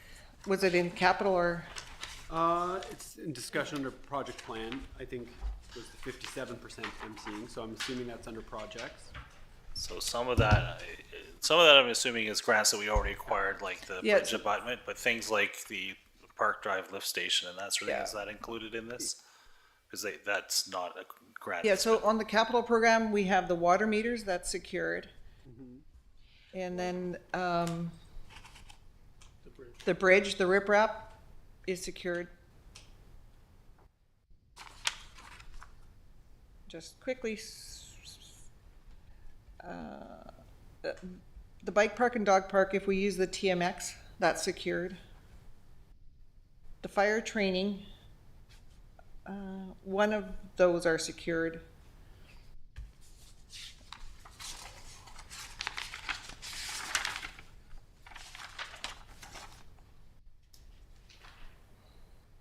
On the special projects, OCP is secured, development or DCC process is secured, the water course bylaw, I think, is secured.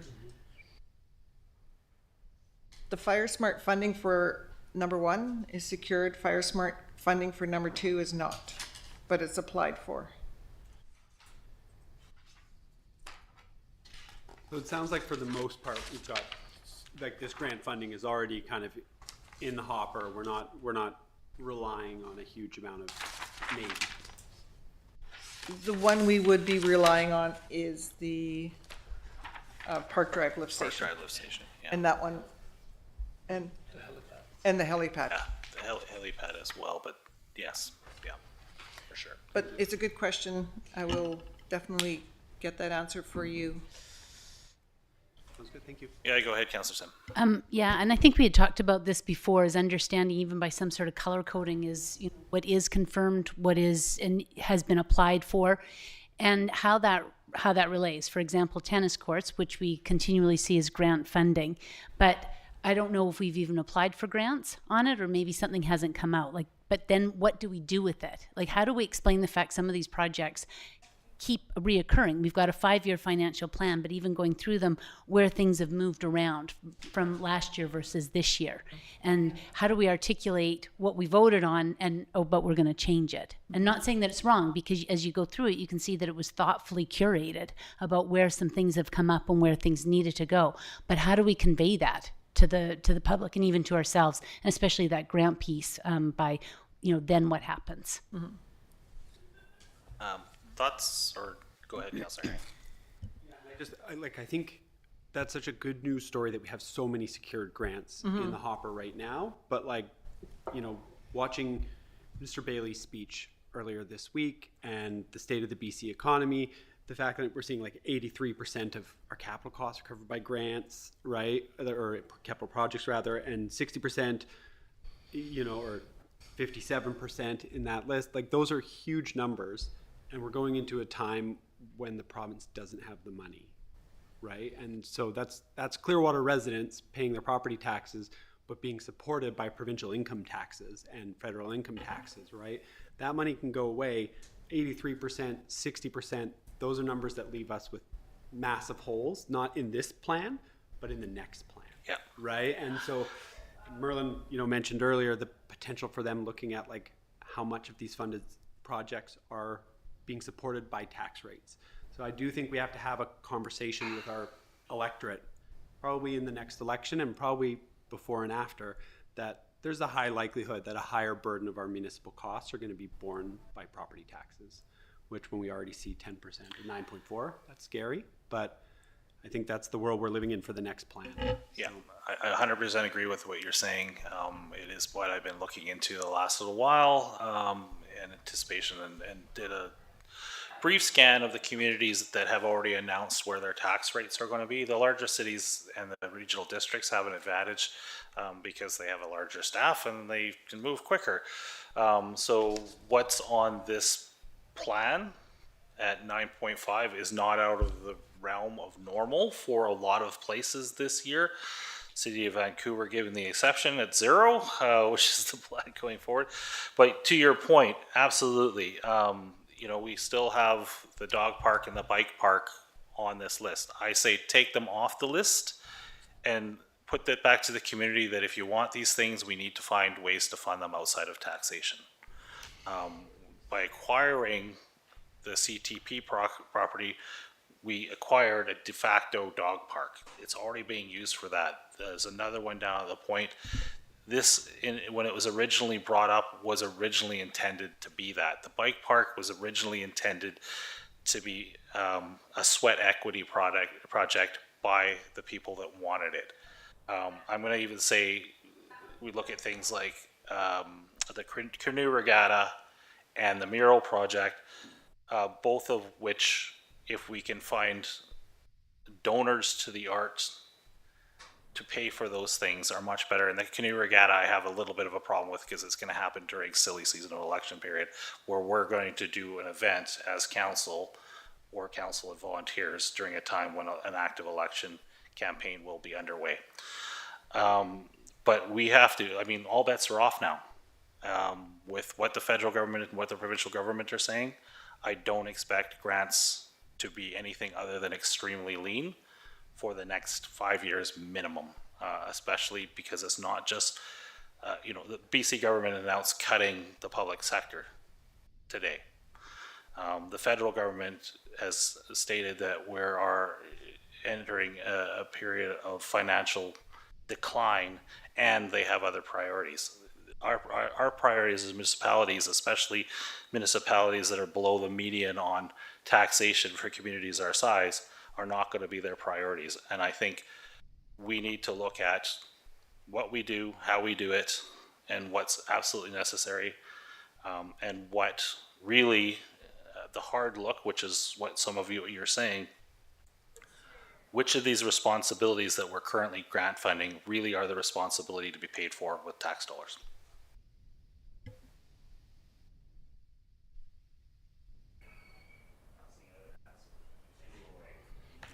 Thank Sorry. you. No, that's fine. It's good. Moving forward into the operating planning process. So what we did is we reviewed assumptions and historical dollars. Our staff provided all those operating costs and put them into the system, into Questica. We consolidated them. We included the special projects and any funding that we needed for those special projects, and now we're here reviewing it with council. So this graph, similar to the one we saw earlier, except that what we did is we removed the special projects and removed the community grant impact. So this is basically operating costs, basic operating costs. So no special projects that going up and down, and they tend to, skew the results. So taxes is the same, obviously, because it has nothing to do with any of those special projects or community grants. Sales of service is the same. Grants are a little bit lower, but those include, again, the gas tax, the small community grant, as well as the TNRD contribution.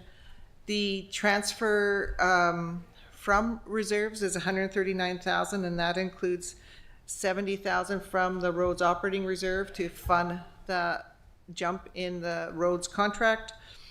A little bit for transit, a little bit for climate actions, salary support, and of course, talking about the elections, a little bit from elections as well for the elections process. And that $430,000 is the interest and penalties that the district receives. And then following that, on the other side is your expenditures, and you'll notice that debt is only $40,000 at this point. I think we're just hovering around $100,000. So you notice I don't even have a slide about that because it's so insignificant. And savings are $1.4 million.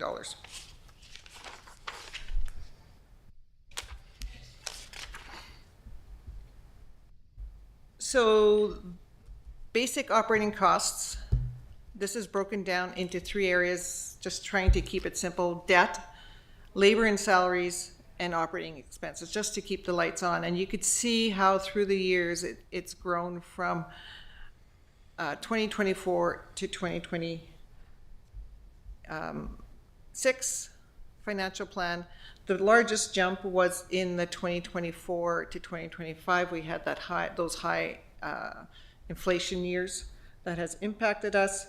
But in 2025 to 2026, the operating expenses grew 2%, and the labor and salary grew 7%. And that's also related to the additional approved service level changes that council approved.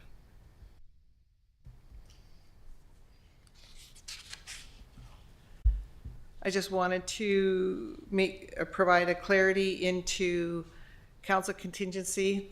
It was $50,000 in 2025. We've brought it down to $25,000 to help contribute to the savings.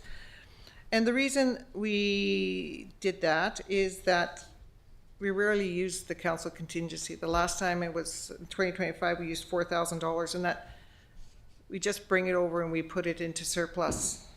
So that's what we did. And then I did a quick check is this reasonable for operating costs?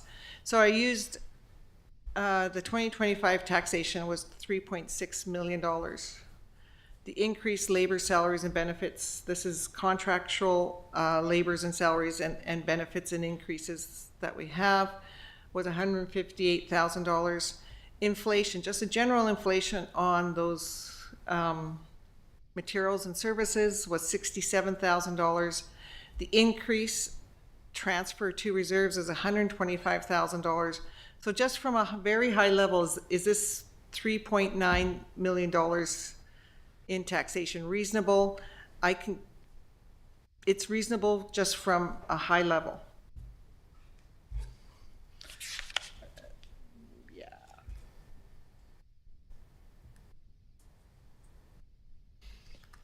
Is there more available? Potentially. I haven't, that's one of my things to follow up and see if review with our staff, if there's more savings available, there potentially could be.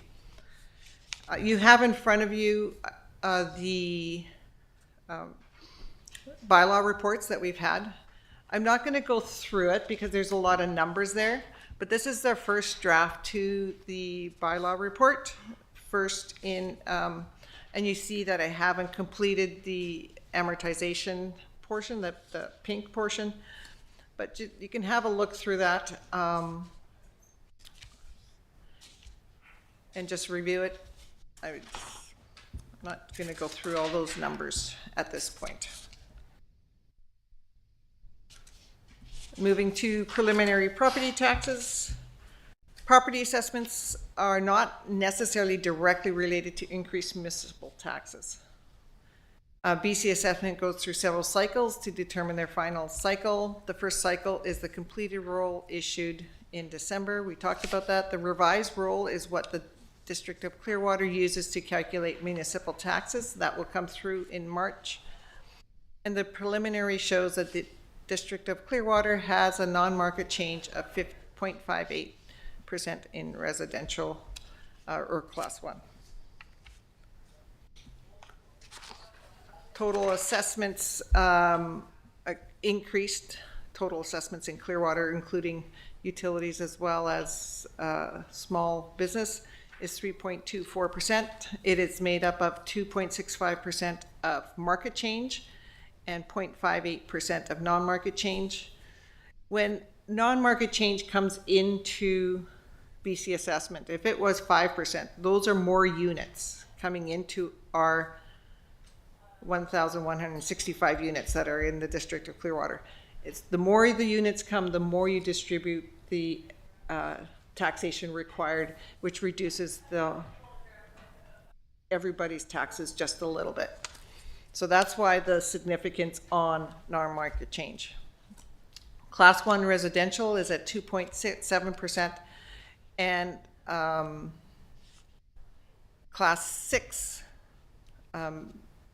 business other actually reduced by 0.76%.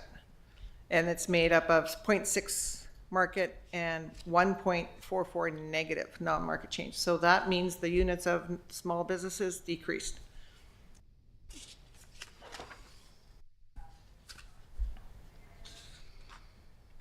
So this is a comparison of other smaller municipalities in similar size, about 1,900 to 3,000. And we've looked at these before. They're from 100 Mile House, Chetwynd, Elkford, Enderby, etc. Logan Lake, Lumby. This is for 2020. It should say 2025 municipal values. The average house price. So the bars indicate the house price. So the average house price of these communities was $425,000, and that is the green bar here. Yeah, you can see it. Okay, the green bar here. And the District of Clearwater average house price in 2025 was $417,000. So in this group, the District of Clearwater average house price is average. There's no other way to saying it. The taxes, municipal taxes of these communities, the average is, right here is the average, is $1,440. The District of Clearwater's average is below that at 1,403. So we're very close to average in this group of communities that we've been looking at. Okay.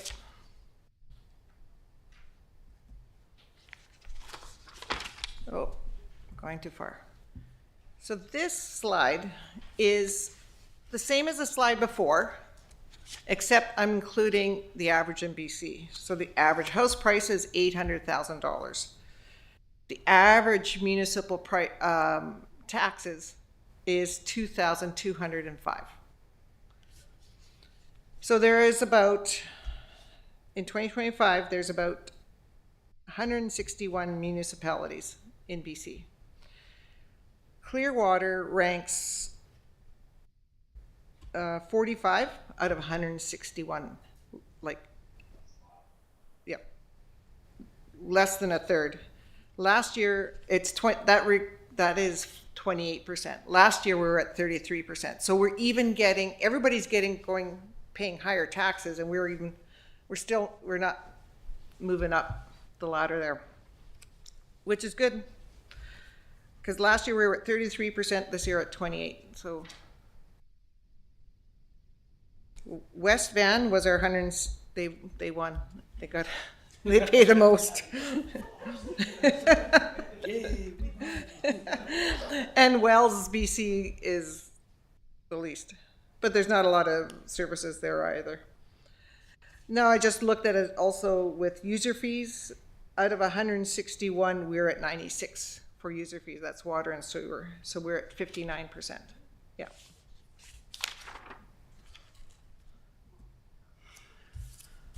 So in 2025, we raised $3.6 million. In 2026, the draft financial plan is at $3.9 million. The average Class 1 residential will pay $1,572. That's up from $1,403 of about $170-$70. The business class will pay an extra $1,000, $300. If we did nothing, we didn't change anything. You can see there that the additional burdens, they're split between residential, utilities, and business other. Because business other didn't move very much, they're only taking about $60,000, but there's not very many residents in that or units in that class. But it is interesting that the utilities is actually going up. They paid $1.1 million, and in this scenario, they're paying $1.2 million. So let's just talk about that for a bit. As you all know, a little while ago, the utilities was being reassessed. All the assets in the utility class was being reassessed according to the TMX pipeline. Or the pipeline, and they at BC Assessment assessed the values from down $6 million. So that is taking a high value property down $6 million, which would have impacted us by $250,000 that we would have to raise between residential and other business. Now that was paused at the moment, but I'm not sure what the next step is in that process. And that's part of my things I need to, my next step is to try to understand that and see if they have anything more conclusive. But there's ways to deal with it. If they are to go forward, we could set aside some money into the financial stability reserve, or we could reduce the class 2, which is the utility class rate, so I have a little bit more room to adjust. But the net result is the impact still remains on the taxpayers, the other taxpayers. So if we had to make a choice at this point, if you made the choice to put the money into a stability reserve, financial stability reserve, you have a little bit more flexibility. You could probably you know, if it didn't go through, maybe you could reduce the taxes or things like, you have more flexibility because you're not leaving it to the utility classes. Okay, public engagement. This year, there has been a lot of public engagement going on for the OCP and other projects. So we have planned one for February 17th. Originally, I had planned it for the library as of a few hours ago. We're planning it for here at the district on the 17th with Fire Smart as well as with the OCP. Yep, okay. So we're working on that and getting ready for February the 17th with OCP and Fire Smart. And my next steps are and make any changes that council has directed, prepare the 2025 financial plan amendment, so that'll come in the next meeting. Check with BC Assessment to determine the status of the Class 2 re-evaluation, that is the utility class. Continue to review operating expenditures for potential savings or missed costs. So it can go both ways. It can go, did they put enough money in to do the project they wanted to do, or if you can see that their actual costs are too high, or did we miss something? So this year we have some changes this year with contract changes, so just want to make sure they're correct. We want to review projects for known updates or changes. We wanted to add estimates for property appraisal for insurance reasons. So when I went to review our property insurance this year, MIA strongly suggested that we do an appraisal before they renew next year. Organize and collect information for public engagement, and then update amortization. This is just the timeline. We're right at that public engagement piece. In March and April, we'll bring in the financial plan bylaw as well. In May, we'll bring in the tax rate bylaw. And now I have a few slides just to, if council has some direction for the staff. In this one is if council has direction for staff directly related to operating costs. So that the committee of the whole directs staff to develop plan to reduce operating costs to meet the target of, or whatever words you council would like to use. Or this is for projects that the committee of the whole recommends to council that the following projects be removed from the draft financial plan for 2026. So I just heard one earlier today about the bike park and dog park. This, perhaps you might use that. If you wanted to add a project that the committee of the whole recommends to council that X project be added to the draft financial plan and funded. And that concludes my presentation. Do we want to take a break first, or want to go right into questions and comments? Okay, let's take a break till 3:25.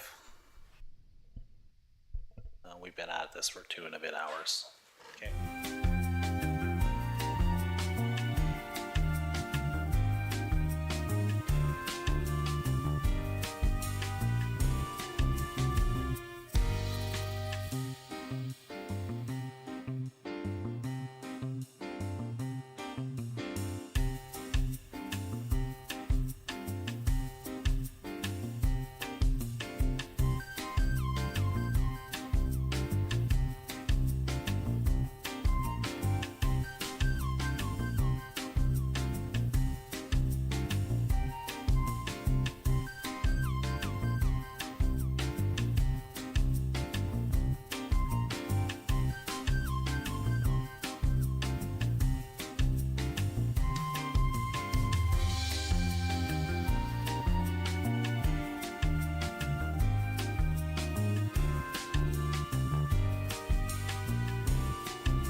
We're live. Okay, and we're back. So discussion on the 5-year or financial plan draft review. Thoughts, comments? Go ahead, Councillor Herring. I like your earlier suggestion of perhaps removing the projects for the bike park, dog park from the plan at this time. I do think, given the likely bump from the TMX taxation, that taking that money and putting it in end up being used on dog park, bike park. But for now, kind of taking that money and using it to potentially offset some of our increased costs year to year. Is that possible? You're talking about the taxation bump, not the Sorry, not the money we would have collected for that. So keep the taxation high, but make additional contributions to reserves at the same level, I guess. You're not talking about the Trans Mountain Fund community. No, so two different things. Just clarification. Okay. So Thoughts? those Yep. projects are funded from the Trans Mountain, Exclusively. Okay. plus a little bit of reserve, and also I believe we have a partner that was willing to donate some money as well. So we can remove those. The TMX money would go back to where it was sitting, but Trans Mountain really would like for us to use that money. Yeah, no, that's different then. Yeah, that makes sense. I thought more was taxation. Just in response to that, though, I mean, I agree, because those aren't necessarily projects that have been fleshed out in full. So what is on there that would be agreeable to TMX, as we discussed? So we did have something for Kapustinsky. What can actually be done? Because sometimes we've got these bigger pipe dreams. As the mayor said, with this new piece of property, it's already being used as a natural dog park. But I wouldn't want to just put it in reserve and not do anything. I'd actually like to see the community get something for what TMX had designed it for. And so what's tangible and what is, I think the term is low-hanging fruit for it. Go ahead, Mr. Johnson, but I don't think we have a design plan or anything for that either. So, thank you. I was going to say that there's no design plan for a new playground down at Cat Park. Those aren't all that difficult to design, but there's no design plan for that. And speaking for the dog park and bike park, I believe, my personal opinion is that they have been fleshed out enough that they could proceed this year to completion, is my estimate.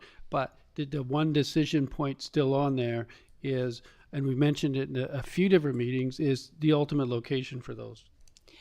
So with that, because I think it would be really great to see something. What do we need to do to get it past the finish line? Because we look at things like the 37 East, and then it's been recognized that that's going to be a really good area that's going to be for a big project. So it was prudent to pause on that. But there's been a lot of things that have been with us as shadows for 4 or 5 years. Could the bike park and dog park actually make it past the finish line this year? Thank you. Yes, I believe they could. But again, and in an earlier part of this meeting, we discussed how much community engagement we want. Is that a community-driven project where they don't go ahead until we get significant community support? And if that's the route we take on those, that adds to the time frame. If we say, okay, we have a design, and we've done some design work and costing, and as well, you'll recall, we did have the bike park specialists come in and do a presentation to council about what was possible, particularly with the phased approach, that if we chose to go the route of just saying, these are municipal projects, let's just proceed with these and make a fairly rapid decision on what's the location for these. Those projects are both doable this year, in my opinion. Thank you. Yeah, I mean, I'm looking at all this, and there's some stuff that I could see that we could just outcut. And thank you for your comments on the dog park / bike park. That there's a different source of funding for this laid out at this point. I would like to see the community step up on those projects with funding or in kind. Also on the mural project and a few other things that we have going here. Because we're still looking at doing essentially a 9.5% tax increase. And my thought on that tax increase is we're in hard times, and we have been living unrealistically below what we're actually spending here.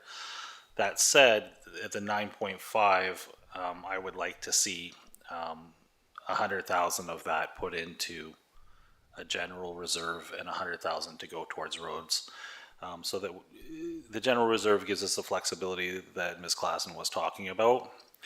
And then the roads, you know, it's been clearly identified that we need to get to $750,000 in funding. That would take us to $400,000, and I think that there's ways of doing business differently and finding ways to fund that difference to get to $750,000 over time or phase it in more. So, and then as far as, you know, that leaves essentially, I'm going to say what, 7.9, 7.8% tax, you know, and then we just put it back to staff, say internally, find that savings for that transfer to reserves. You go through your programs, you find where to slice and dice, come back to us with a list of options. And as long as there's nothing too egregious that we feel the community is not going to accept, we go with what staff's recommendations are on that. That's how a lot of places do it. We used to go line by line. I don't think that's effective. I think staff knows where they can take things out that are not going to take the system apart or inflict particular hardship on one department or another. Thoughts, comments? Yeah. Go ahead, Councillor Sim. So there's a few large projects here which are great to see on the list. They have debt attached to them. What would that look like?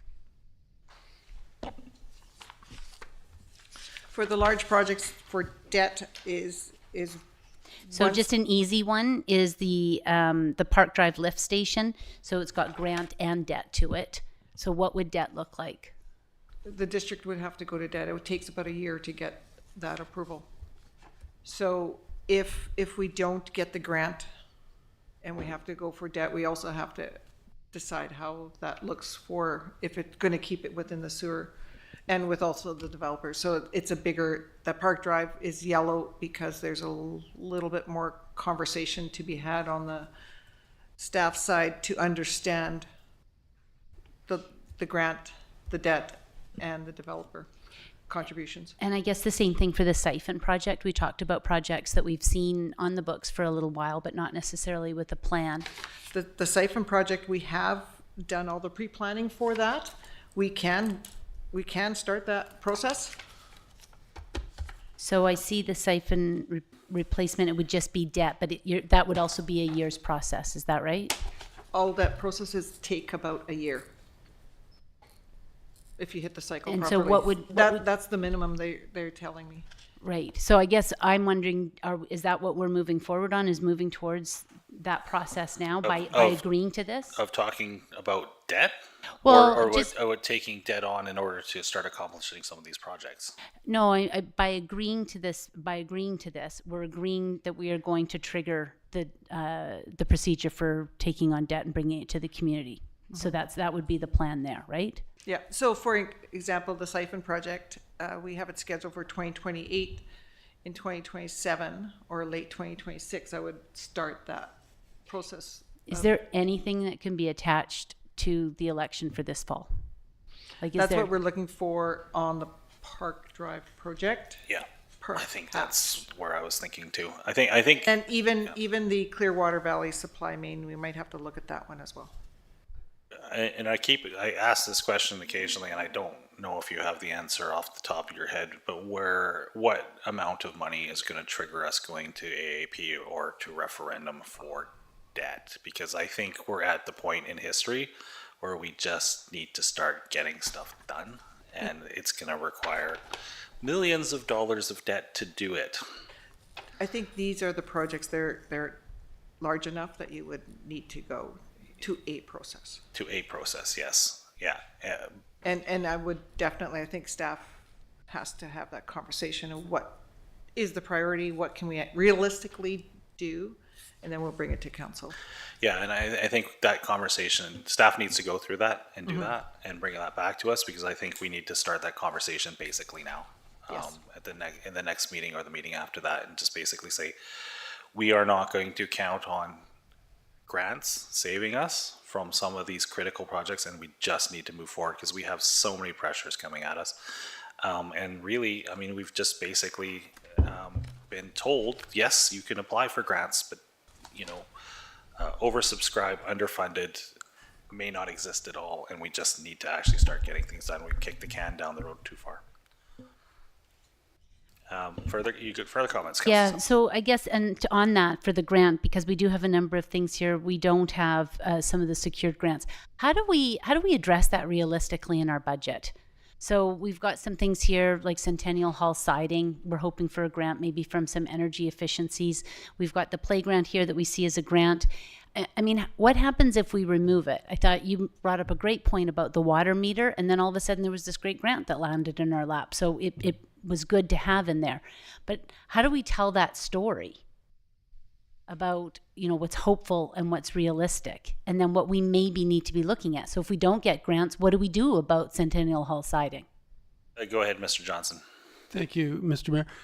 I think it depends on project specific. So the ones you just mentioned, the siding for Centennial Center, if that project was not to go ahead, would it be the end of the world? No. Would it matter if it delayed for a couple of years? I don't think that's a big crisis point.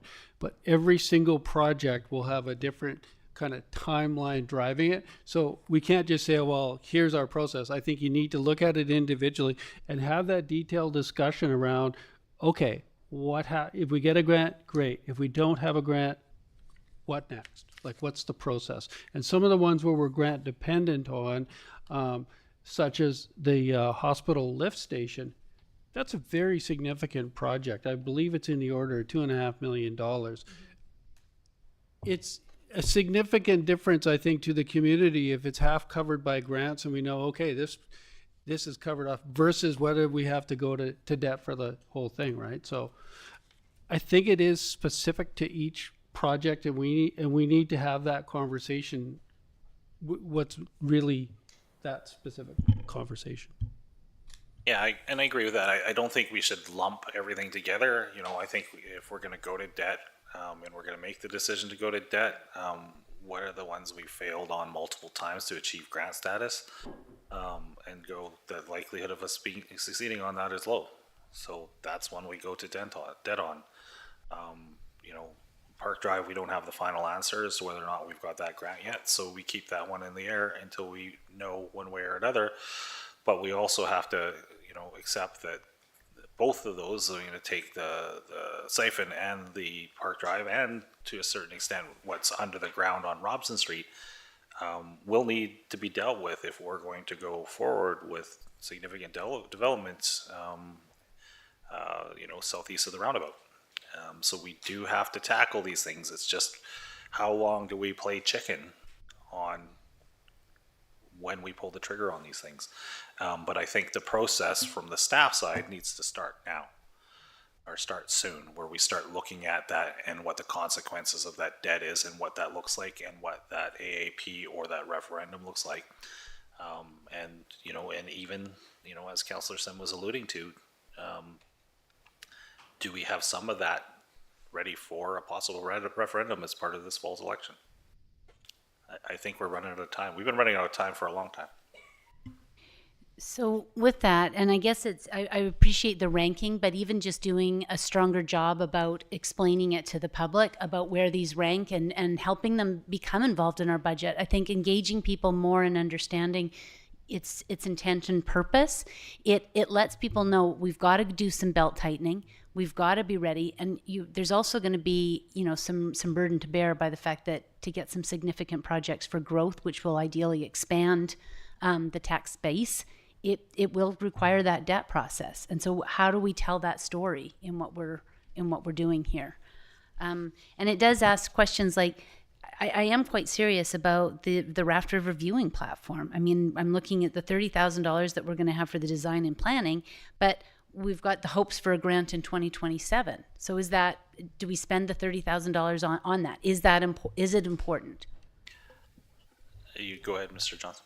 Thank you. And that's actually an interesting project because that is one that's being needed to be fixed for years and years and years. And it's actually very near to the end of life on that project, the whole viewing platform.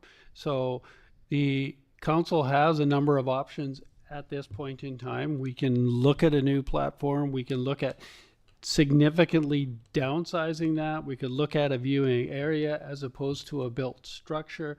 There's options around that specific project. Given the importance of that to the whole first fish discussion, and I believe it leads to reasonable chance of partnerships with SIMF. So I think that's the discussion we need to have first.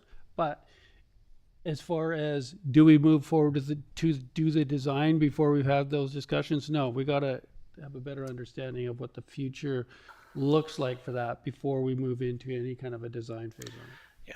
Yeah, and I'm in favor of what you're saying, but yes, it needs to be a discussion between the District of Clearwater staff and SIMS staff, and at some point probably politically as well, as to what do we do with that. I mean, because things like that need to be on the decision table if we decommission and just put up a fence. You know, we're looking at a lot of hard choices over the next few years, and there have been lots of visions for that whole piece of that area. For salmon viewing as 37 East, all these different things, Dutch Lake Beach, so many visions over so many years. But, you know, we have to be conservative on the choices of which things we move forward at this point. And just understanding that. So if I may, I also wondered in the past we had a record management assessment, and that's not here anymore. And I wondered if that's gone by the wayside for good, or I never really understood what that project was, but I hoped it was going to deal with iCompass. Councillor Sims, through the mayor, it was never to deal with iCompass. That's too bad. And this year it did not get carried forward. Any kind of remaining work we're doing on sort of any implementation will just be in the operating budget, working with our consultant. And while records management is still obviously very important, and it does need a large sort of increase to personnel for a bit of a blitz to manage it, we didn't put that in the budget due to, costs this year, so we didn't think it was feasible. Further thoughts, comments? Go ahead. Sorry, go ahead, Ms. Clausen, and then back to council. So just to clarify, I did hear a resolution and I'm wondering if council, is this what Mayor Blackwell meant? That the Committee of the Whole directs staff to develop a plan to reduce costs by $100,000 and allocate to the roads capital reserve. Is that what you intended in your comment? My comments were actually $200,000, $100,000 towards the road reserve and $100,000 towards general reserves, so that, as you were talking earlier about flexibility to take a hit, that's where we put it. And if we don't use it there, then we transfer it to wherever we want to, if we don't run into some of the turbulence that we expect to deal with taxation, especially related to the Trans Mountain depreciation or other things that are going to come our way. So you're looking to future-proof, essentially. I'm looking toward one is roads is very specific. We know Yeah. the target. The target, it doesn't have to be $750,000 in taxation. It has to be, but it gets us closer to that.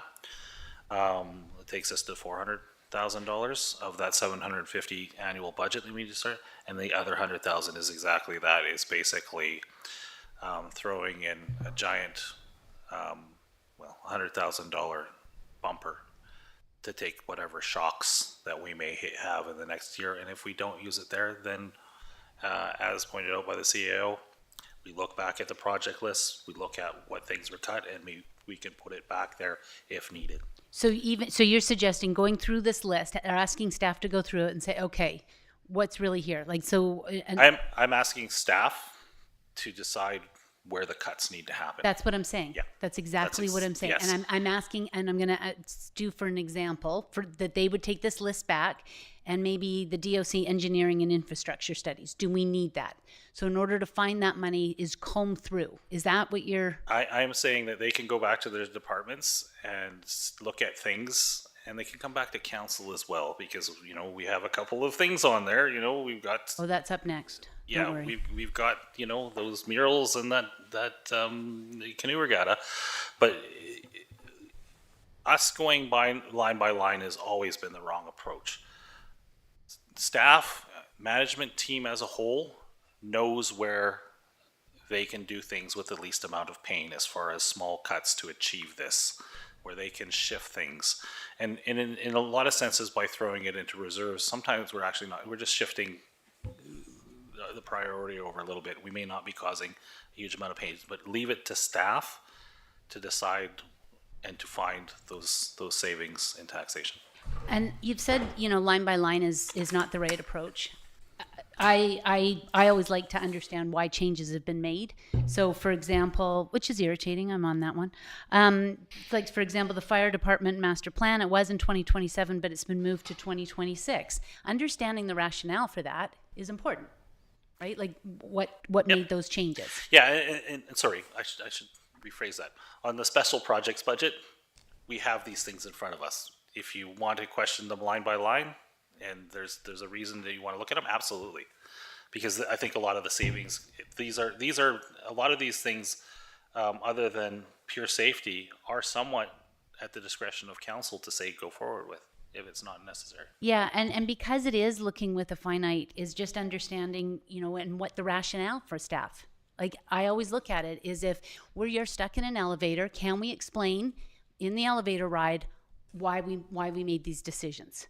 And you know, that's what I always like to be able to answer. Like, we've changed it to the Dutch Lake Health Project. Does that include yellow iris? Last year we referred to it as such, or has that been a change? Anybody want to tackle that particular one? Is that a rhetorical point or a question? No, does it include the yellow iris? Like, I don't It does. Yes, it does. It Okay. includes yellow iris, but the focus is a broader focus on the overall lake health. So it's water testing, it's yellow iris is an important component of that, and it's also trying to do some more work on the science behind what needs to be done to save that lake in the long run. Okay, thank you. And as long as we're in that category, I think that when we had discussed the canoe regatta, that had come from a community interest. Like, there's a lot of people who would actually like to be a part of that committee and join in and actually do it. And that might offset the need for inclusion for council members or otherwise. I've probably got 5 or 6 people who said, yes, I'd be keen to do it. So that could mitigate that. And we had also talked about and I think it was going to come around January, February, about looking for that sponsorship. We've got a number of contractors who are engaged in the district who don't necessarily give back by way of sponsorship. This was an area that we had looked at. And then reducing the mural project from 35 down to 10, which would be a reflection of $5,000 each year that we had committed a few years ago. Their thoughts, comments? Where are you feeling? Can you give me that $30,000, $35,000, $10,000? Why? When we first talked about bringing out the Public Arts Committee, Yeah. we had said we would put $5,000 a year in it towards public art. And so that's why I'm suggesting the 10, because that was the original philosophy to it. Yeah. Yeah, and that's 25,000 right there. Go ahead, Mr. Johnson. Thank you. So for clarity on the resolution around the $200,000 then. So the resolution that we're seeing is that the committee of the whole directs staff to develop a plan to reduce costs. And by cost, we mean operating costs by $200,000 and allocate that to roads, capital reserve, and general reserve. And if that's the resolution, or is it trimming capital plus operating? Plus special. I think if we're gonna find savings at the table, the special and the special, if you're taking 25,000 off there, that's part of that. Okay. Yeah, the whole budget. And so based on that, then we can bring back a report to council saying, here's the suggested cuts, here's the impacts of those, of any of those cuts, and then council can have a full deliberation on that. Yeah, and I think that's where it needs to come. And you know, with simple suggestions like Councillor Sim has made, you know, that's great. That's where it needs to happen. Is where we, you know, if we see something that is tax paid for, tax funded, that we as council feel is not, but as a community project, we feel that there's another way to fund it, or it doesn't have the critical importance for this year, then suggest that. You know, say that, you know, maybe we should kick that off a year or not fund it to the level we're funding it. And I agree on the mural project, the mural funding. I think that's a great start, and then we look for patrons of the art. If we want to do the same thing goes with the canoe regatta.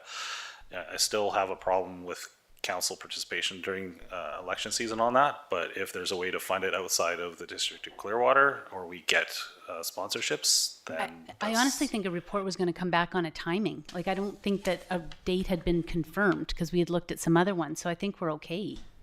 Like, I mean, silly season technically has started now in a lot of areas, or 3 well, months let's not ago. deprive the world of fun, right? Well, I you know, sorry, you can disagree with me, but that's where I feel. I have lived for that event. That is not out of my brand. Yes, but we also haven't had it for multiple years, and now it's coming back right during an election season. So to just be a little cynical, it does look like electioneering.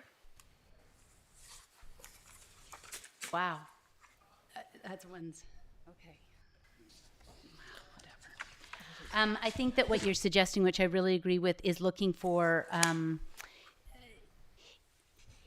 the fiscal principles that will guide the budget. Yeah. And so I really like what you're suggesting is how can we trim but put things into reserves so that we can plan for those rainy days, and that we will be a steadying. And so maybe it will be foregoing some things, but this is the goal in mind, that our roads, our sewer, and our water and our core services will be protected. And it may mean that some things are just not going to look as shiny as pretty, but it's important to look ahead. And if we can get those guiding principles, keep what we have before we invest in new would be another one to consider in that.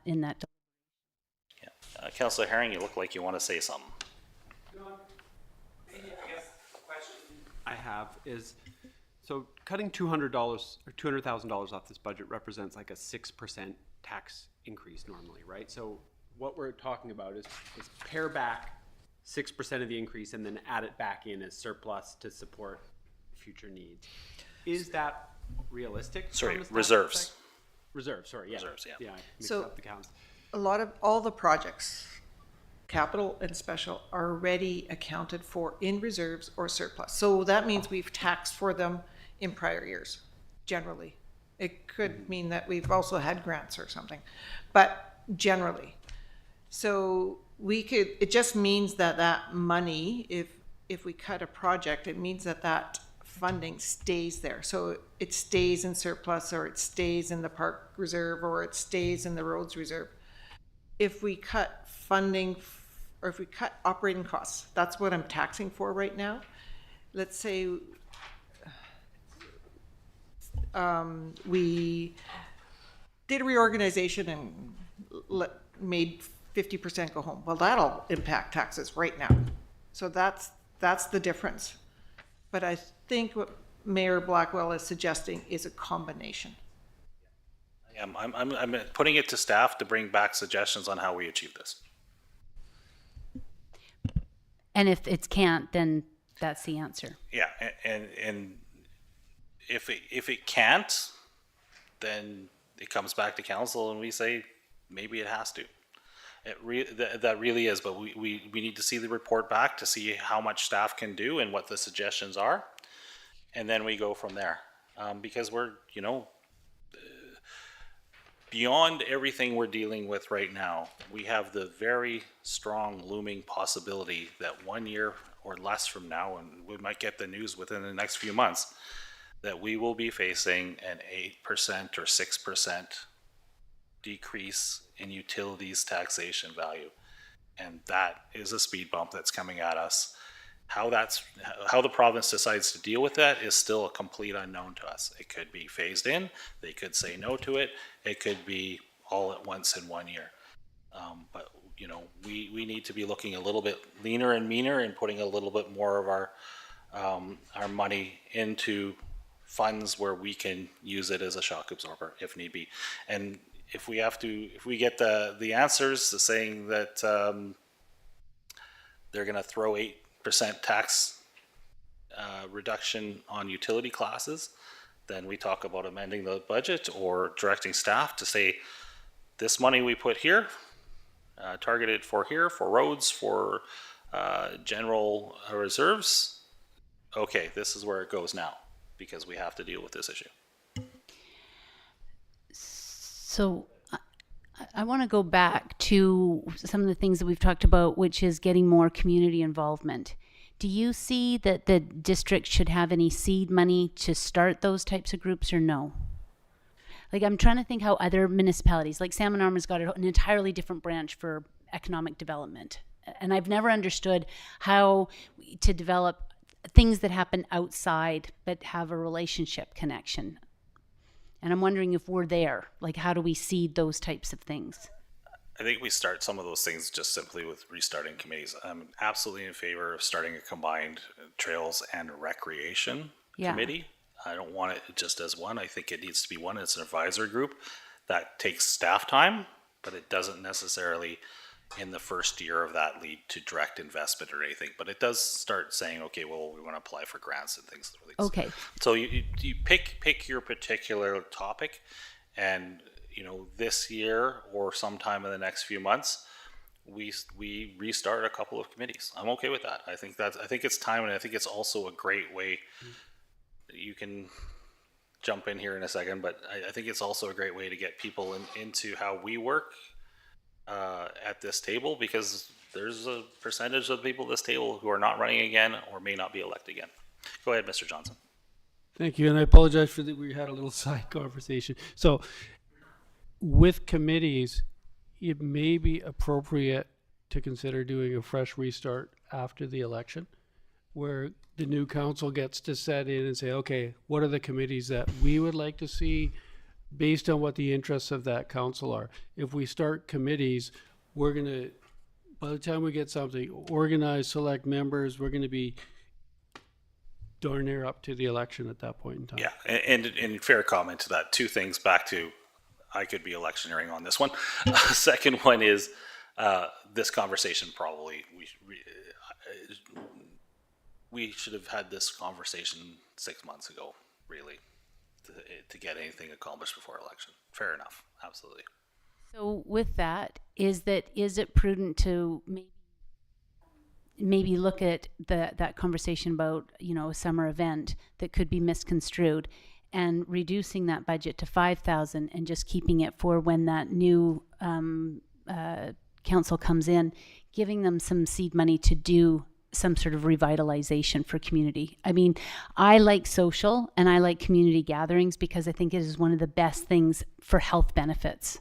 That is something I've been consistent with for 14 years, but I wouldn't want it to be misconstrued. So how can we better utilize that with the intent of still gathering for the community? Honestly, don't know.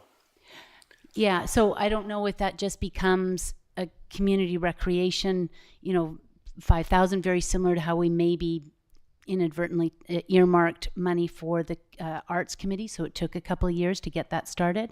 Is that the same thing? So maybe not, this is not the year to have a regatta. Maybe it is time to cut that in half and put that into a social construct for something like a committee to support. Go ahead, Councillor Haring. Yeah, I think some of these conversations are going to depend on what comes back from staff, revisiting the budget, right? Like, because that $5,000 for next year is going to look different depending on how much we can find in savings throughout the budget, in my mind. So it's hard for us to say right now whether that's the right course of action. I'm feeling like what I'm hearing, and maybe I'm wrong, is that the next step is for staff to come back with a plan, present about here's how this could look, and then these discussions can happen maybe then. Sure. I am just responding to, silly season and that we had agreed to something, but then maybe taking that into consideration. So how do we amend, but still give something back? Because that is something that was bubbled up from the community and people saying, we loved it, we miss it, we'd love to bring it back. So just because it's perceived as this season, how do we maybe earmark and say it's still valuable? Maybe it's just not the time. And I think staff can bring that back as part of the next report and basically pull staff to see what the capacity for staff is to handle the management of that. We do have But people. why did we agree to it a couple of months ago then? And we were going to have that report brought back early now. I think I'm looking at it a different lens now with the current situation financially we're sitting at. That's where I'm looking at. And yes. So anyways, I think we're at 4:00. We haven't even started the regular council meeting. I think we can talk about this at the next meeting after staff brings back a report if that is the desire of council. Okay, so I've essentially put a motion forward. Does anybody want to second that motion? Let's read it again. That the committee of the whole direct staff to develop a plan to reduce costs by $200,000 and allocate to $100,000 to roads capital reserve and $100,000 to the general reserve, and that those costs can be reduced through operating costs or projects. Okay, thank you. Final points of discussion. If not, all those in favor? Okay, and that passes. We are adjourning the committee of the whole, and we will take a 5-minute break, 4:10 sharp, and come back into the regular council meeting.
Thank you. I'd like to call this District of Clearwater regular council meeting for Tuesday, February 10th to order at 4:11 p.m.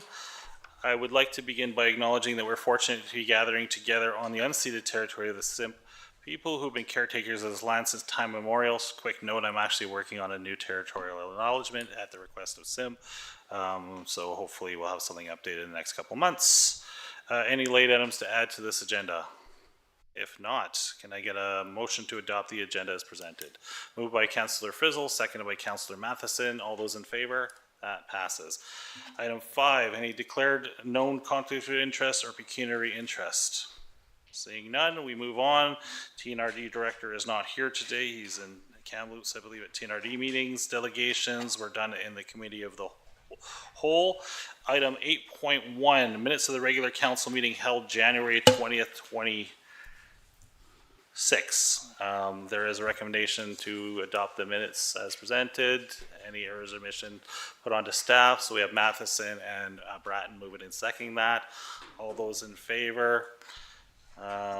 We have nothing under 9, 10, 11, or 12. I will skip the mayor's report because it's time for dinner.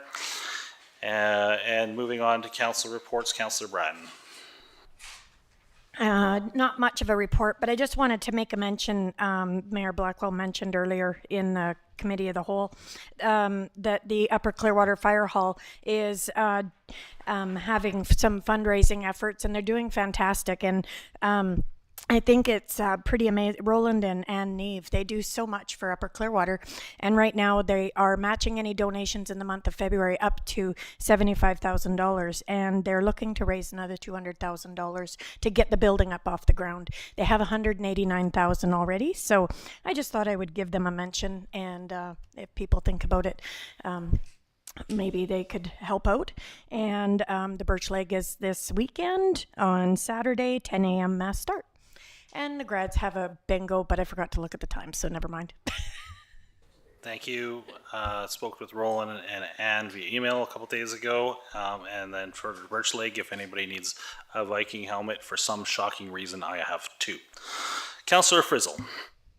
Just a quick one. Earlier today, I had this seniors learning lunch, and we had 75 people there, which was lovely. But I wanted to just come back to the presentations that we had. The Legion is funding quite extensively for that crosswalk. They have something at every meeting that I've been to, and they are doing others on top of that. And so they're working hard at getting funding for that crosswalk.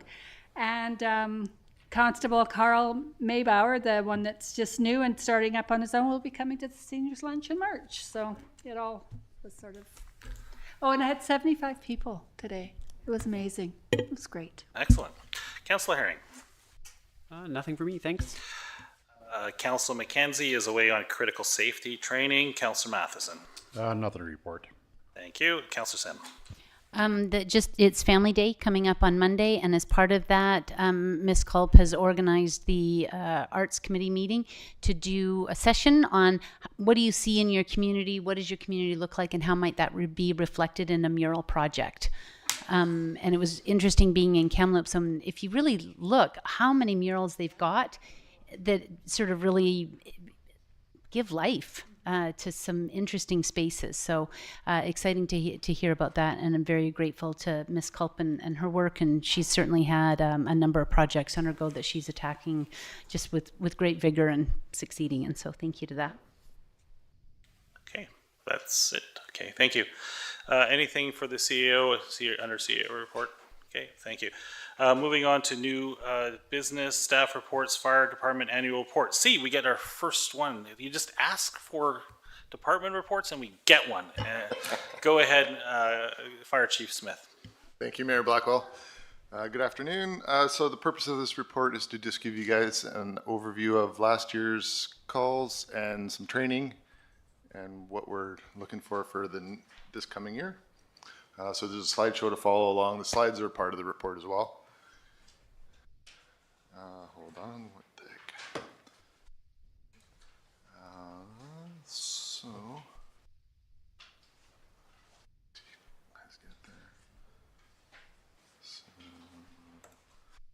So last year we were 115 calls. Previous year we were 125. We're still up 30-ish% over the last 5 years. Still the first responder medical calls and the BC ambulance assists are the main driver on those numbers. Our total response for the remuneration for the firefighters was $20,110, which is about average for the last couple of years. Moving on, next slide, 1 sec. Sorry, I just got to use my mouse. So here's a little chart from 2016 up to last year. 2016 was down to 38 calls, and then we jumped up all the way to this year at 115. Mostly medical, more alarm calls or fire burning complaints, which is more due to people calling the fire department instead of just going on Facebook or calling me, or they're actually doing the right channels, because trying to get a hold of somebody just by phone call or text message or something, it's not the proper way, because that person could be out of town, right? So education comes along with that. So that's a win. That you're a win, exactly. That you're training people. We're training people to use do the proper channels right. to get Excellent. a hold of emergency services. Yeah. Thank you. Here's the monthly call volume for last year. It kind of spikes up and down quite hard between January, April, and whatnot. So I'll just some stats on January. There was 8 FR calls, 1 landscape fire, but it was a slash pile. There's a chimney fire and a structure fire. And then up into April, we had 5 first responders, 1 landscape, a burning violation, which is one of those, 3 structure fires, 2 alarm calls, and 2 wildfire. That wildfire call was the responses to the Burnell Road forest fire that we had. And then I just wanted to talk about June. We had 9 FR, 1 hydro, 1 hazmat, which was probably at the arena. Landscape was 1, a lift assist, and an MVI. And then up into December, I'm just trying to go with the higher numbers here. So 9 FR calls in December, 3 alarm calls, 1 MVI, and a travel trailer that burned. Yeah. So there's the breakdown of the different calls over the whole year. As we can see, the nice big fat blue line on first responder. That was accounted for. The total number was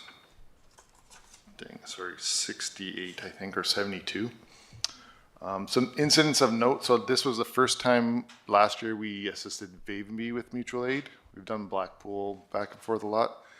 Wavenby, it's a little bit tougher for them to come to us, and then there's that big gap between us and Wavenby, so it hasn't been really an issue where we've needed each other. Plus, Wavenby doesn't have anybody to back them up on the northeast end, right? First time in my time being on the department, we've helped BC Ambulance and SAR extricate somebody off a trail, a walking trail. And then, like I said, the Burnell Road landscape fire was very steep up in there. And then just one other thing they wanted me to talk about was there was a vehicle fire where it just got into the engine compartment and the passenger compartment, but we saved the back end of the truck, which was a full tidy tank of diesel. So that was a win-ish. So yeah, it could have been a lot longer of a call. So some staffing and training. So we had 26 on the roster last year, but 5 were on leave for various different medical reasons or just, families changing. We got 2 back this year. 2 are just first responder only. So we have that level of service as well. 2 of them this year or last year were trainees. So just in that first probationary period. 8 of them are interior trained. 5 are nearing the interior trained, so we'll have 13. So about half of our roster will be interior trained firefighters. And then 2 are exterior and 2 are at recruit level, which is just past their probation but before their exterior. Like I mentioned before, we are at 20,000 for our response call. That's just the remuneration to the firefighters. This is the chart over the years. It breaks it down into a little bit easier to read table here. So we were a little bit less calls last year compared to 24, but the costs were about the same. Large percentage were first responder calls. What else? So we're still, we're above the historical averages, but I think that's kind of probably going to be our new normal, is that 100-ish plus calls. And there's us at the Christmas party. So Thank you. Just you attached a couple maps here. oh yeah, those were done with the help of our corporate officer / GIS. So these are locations, rough locations of incidents and concentration, I'm assuming, by the darker the color goes? Yeah, the darker the color, the more incidents that are there. The one with the all calls in the very purpley red is around the Evergreen area. Oh, interesting. That's most of where the FR calls are. Okay. Yeah.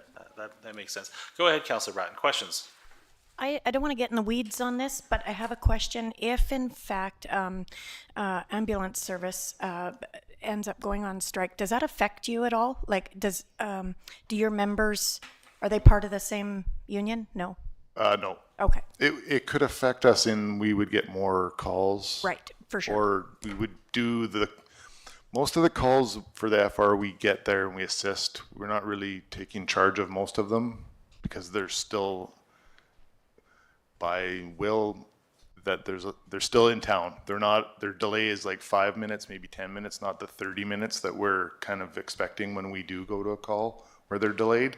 Okay. So I've heard that if they do go on strike, it's going to be the overtime ban. Okay. So they'll still be working, but it's just Okay. less hours that they'll be available. So Which still could affect. it still could The affect system. us. It could drive our calls up as well. So Okay. Yeah. Delay in service versus elimination of service. yeah. Okay. Any further questions for Fire Chief Smith? Go ahead, Councillor Sim. Thanks very much. Given the fact that the vast number of the calls are to assist, with medical, is one of the things we didn't see in the budget was any need for any additional training in that way. Is everything going according, or do you find that that's where future support might be required?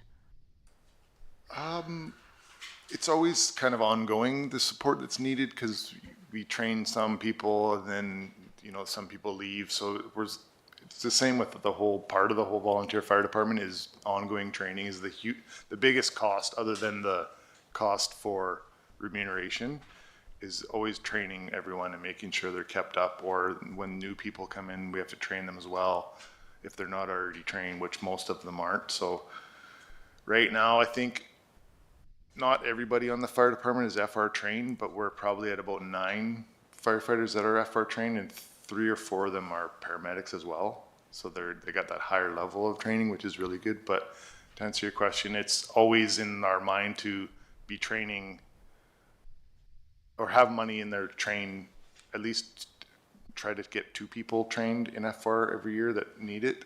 Sometimes there isn't the need for that as well. If like people aren't, because to pay for the training cost is about $1,000 to train an FR for the course. Never mind their time that we don't really compensate them for over 2 weekends.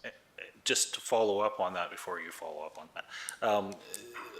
I'm assuming that there's people that don't want the responsibility, that level of responsibility to be FR trained within. Correct. Okay, Yeah. that's come up before, so I thought. No, it's not mandated for them to do that. It's an additional. Yeah, and I think it just speaks to what Councillor Herring had said sort of earlier, when our taxpayer dollars are expected to pay for something, but we're paying for it again. Like, that's a huge number of calls. And I wasn't sure what that number was in comparison to previous years. Like, what you put together today was an excellent summary. Yeah. But if the calls are going down and yet still very high, not necessarily understanding it, but there's other services that are supposed to be called, and yet a volunteer fire department is also doing that and requiring all this training and not necessarily being compensated for their personal time. It's an interesting conundrum. Yeah. I mean, out of those number of calls, the amount of times that they'll actually do work on the call is probably maybe 15 or 20%. A lot of them we get called down right away. They do get called out because they're red and purple calls, which are the higher acuity types, shortness of breath, heart attacks, those types of calls. And when the ambulance get on scene, it might not be that call, right? So we get stood down right away. So it might be 2 members that went to the call.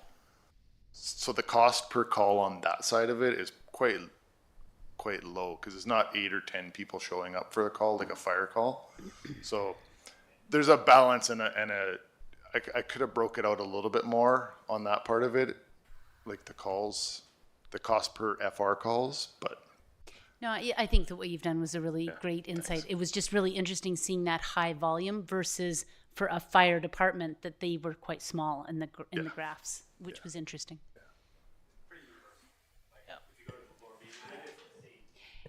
Yeah, I guess what I'm wondering is that salaried versus volunteer? Like that's what I'm wondering, and ensuring that there's the support for your crew that. Yeah. Thank you. Any further comments or questions? Yeah, seeing none, thank you for the report and thank your crew for their service. It is much appreciated by everybody in this community, and excellent job in keeping recruitment numbers up. It's so critical. Thank you. Watching other people struggle with that. So thank you for your report and your time. Moving on to item 16.2, appointment of election officer, chief election officer and deputy chief election officer for the 2026 general election, which is how many days away? Anyways, does staff wish to speak to this? Yes, thank you, Mr. Mayor. I will just kind of do a brief background. Under the Local Government Act, Council must appoint a chief election officer and 1 or more deputy chief election officers by resolution at an open meeting. Obviously, these must be done towards the beginning of the year so we can start planning. As set out in the Local Government Act, general voting day for general local elections is the 3rd Saturday in October, and for 2026, that is October 17th, 2026. So for the 2022, the previous election, council appointed the deputy corporate officer at the time, as well as the executive assistant at the time was the deputy chief election officer. Moving into this year, so it's a critical step in launching the 2026 election planning cycle. The chief election officer is responsible for administering the election in accordance with the Local Government Act and applicable bylaws, as well as leading the election team through planning, staffing, training, voting day operations, and all the post-election requirements. According to our election bylaw, the CAO does recommend to council sort of who the chief election officer and deputy chief election officer should be. So these recommendations that we're putting forward are in conjunction with the CAO's recommendations. And of course, it's still up to council's purview as to who they want in these positions. The alternatives are to go for a consultant. You can bring in outside consultants. Obviously the cost is higher with that, as well as not necessarily being able to have some of that local knowledge. But it does, there are more than one option in this scenario.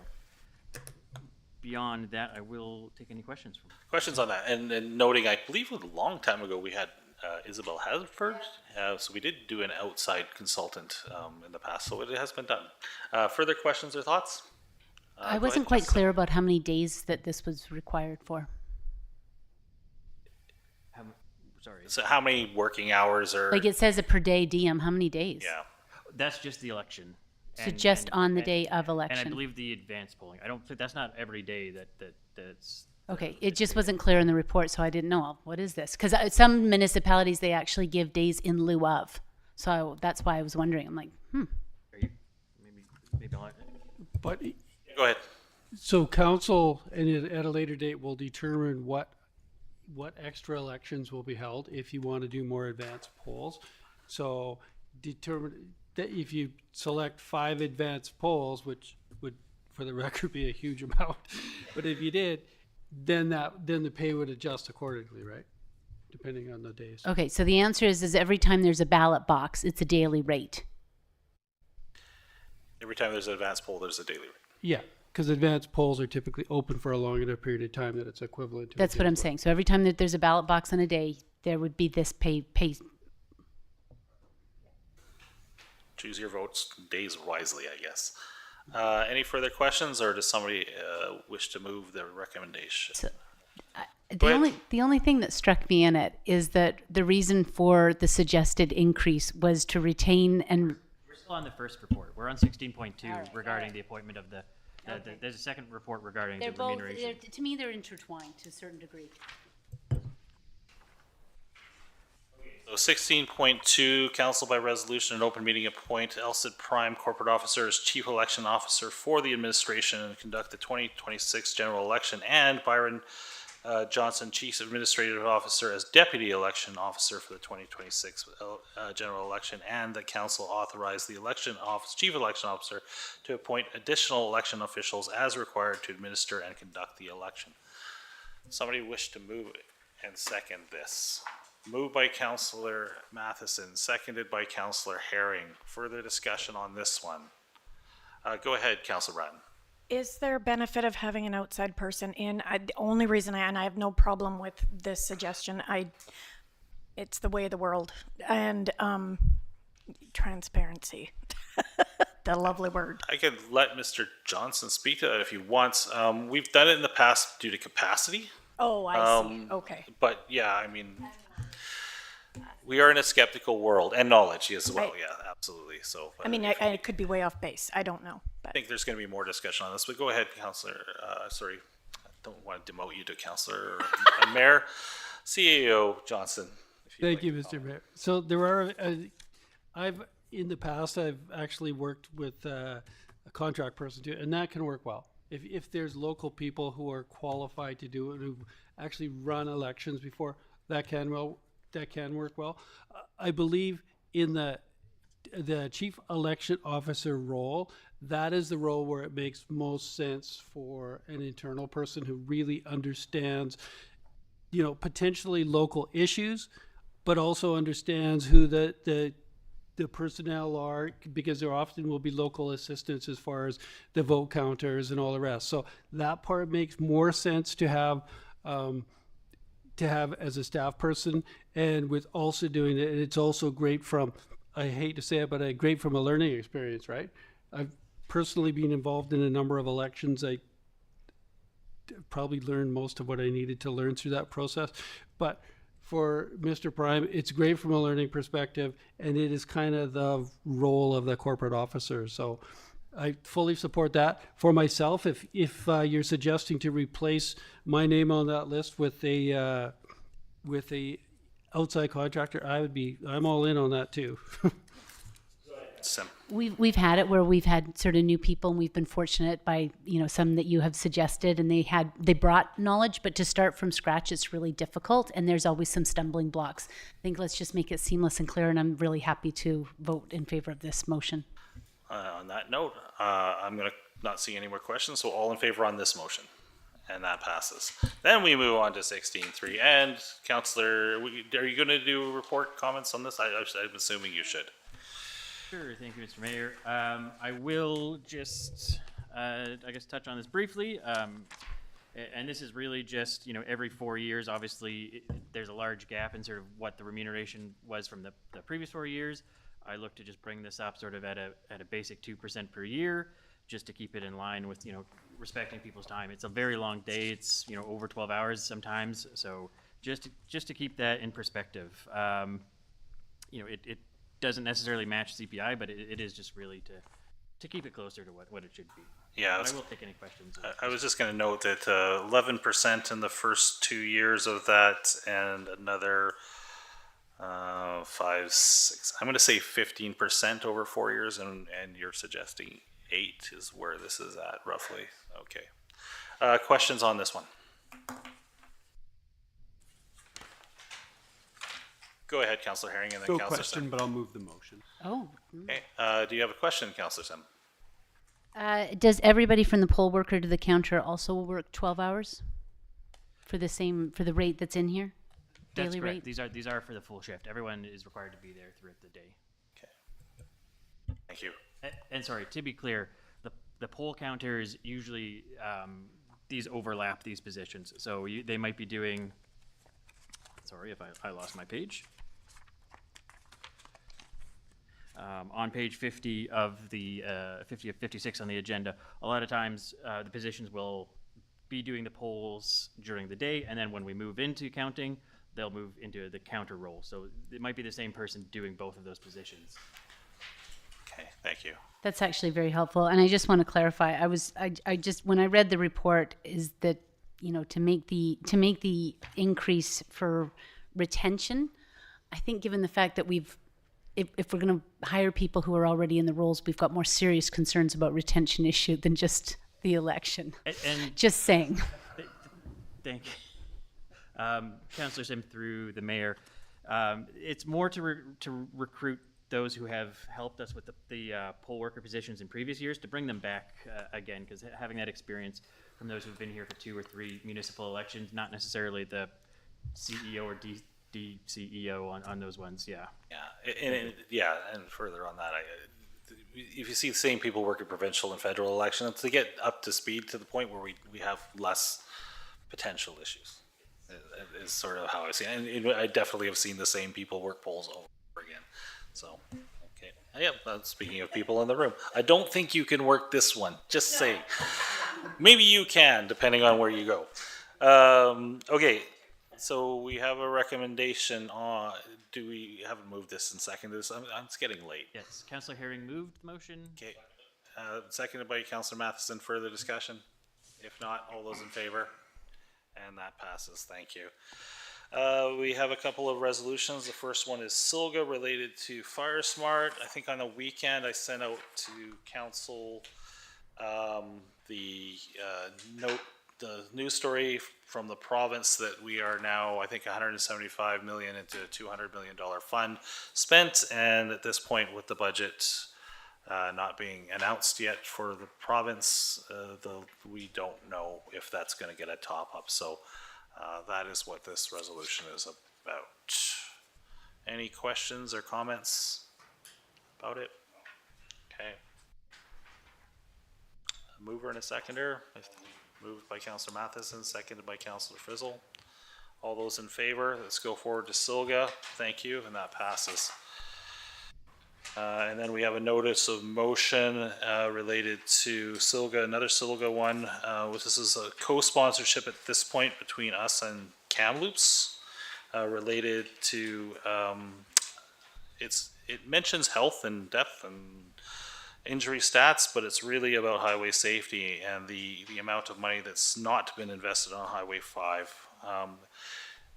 north versus the other highway. And Valemount at this point, my understanding is their intention is to bring it forth in their Central Interior Local Government Association as well.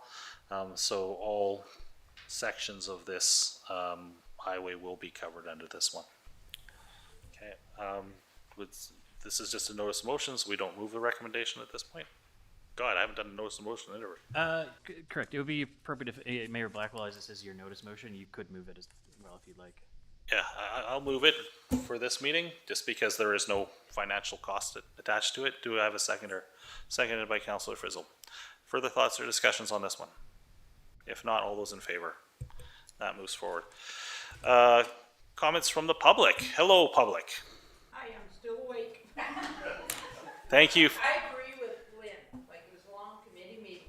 Why don't you decide to have a committee of the whole, if it's gonna be so long, have it one day, seriously, and then the regular meeting another day. That's how we do it at the TNRD, and other people do that.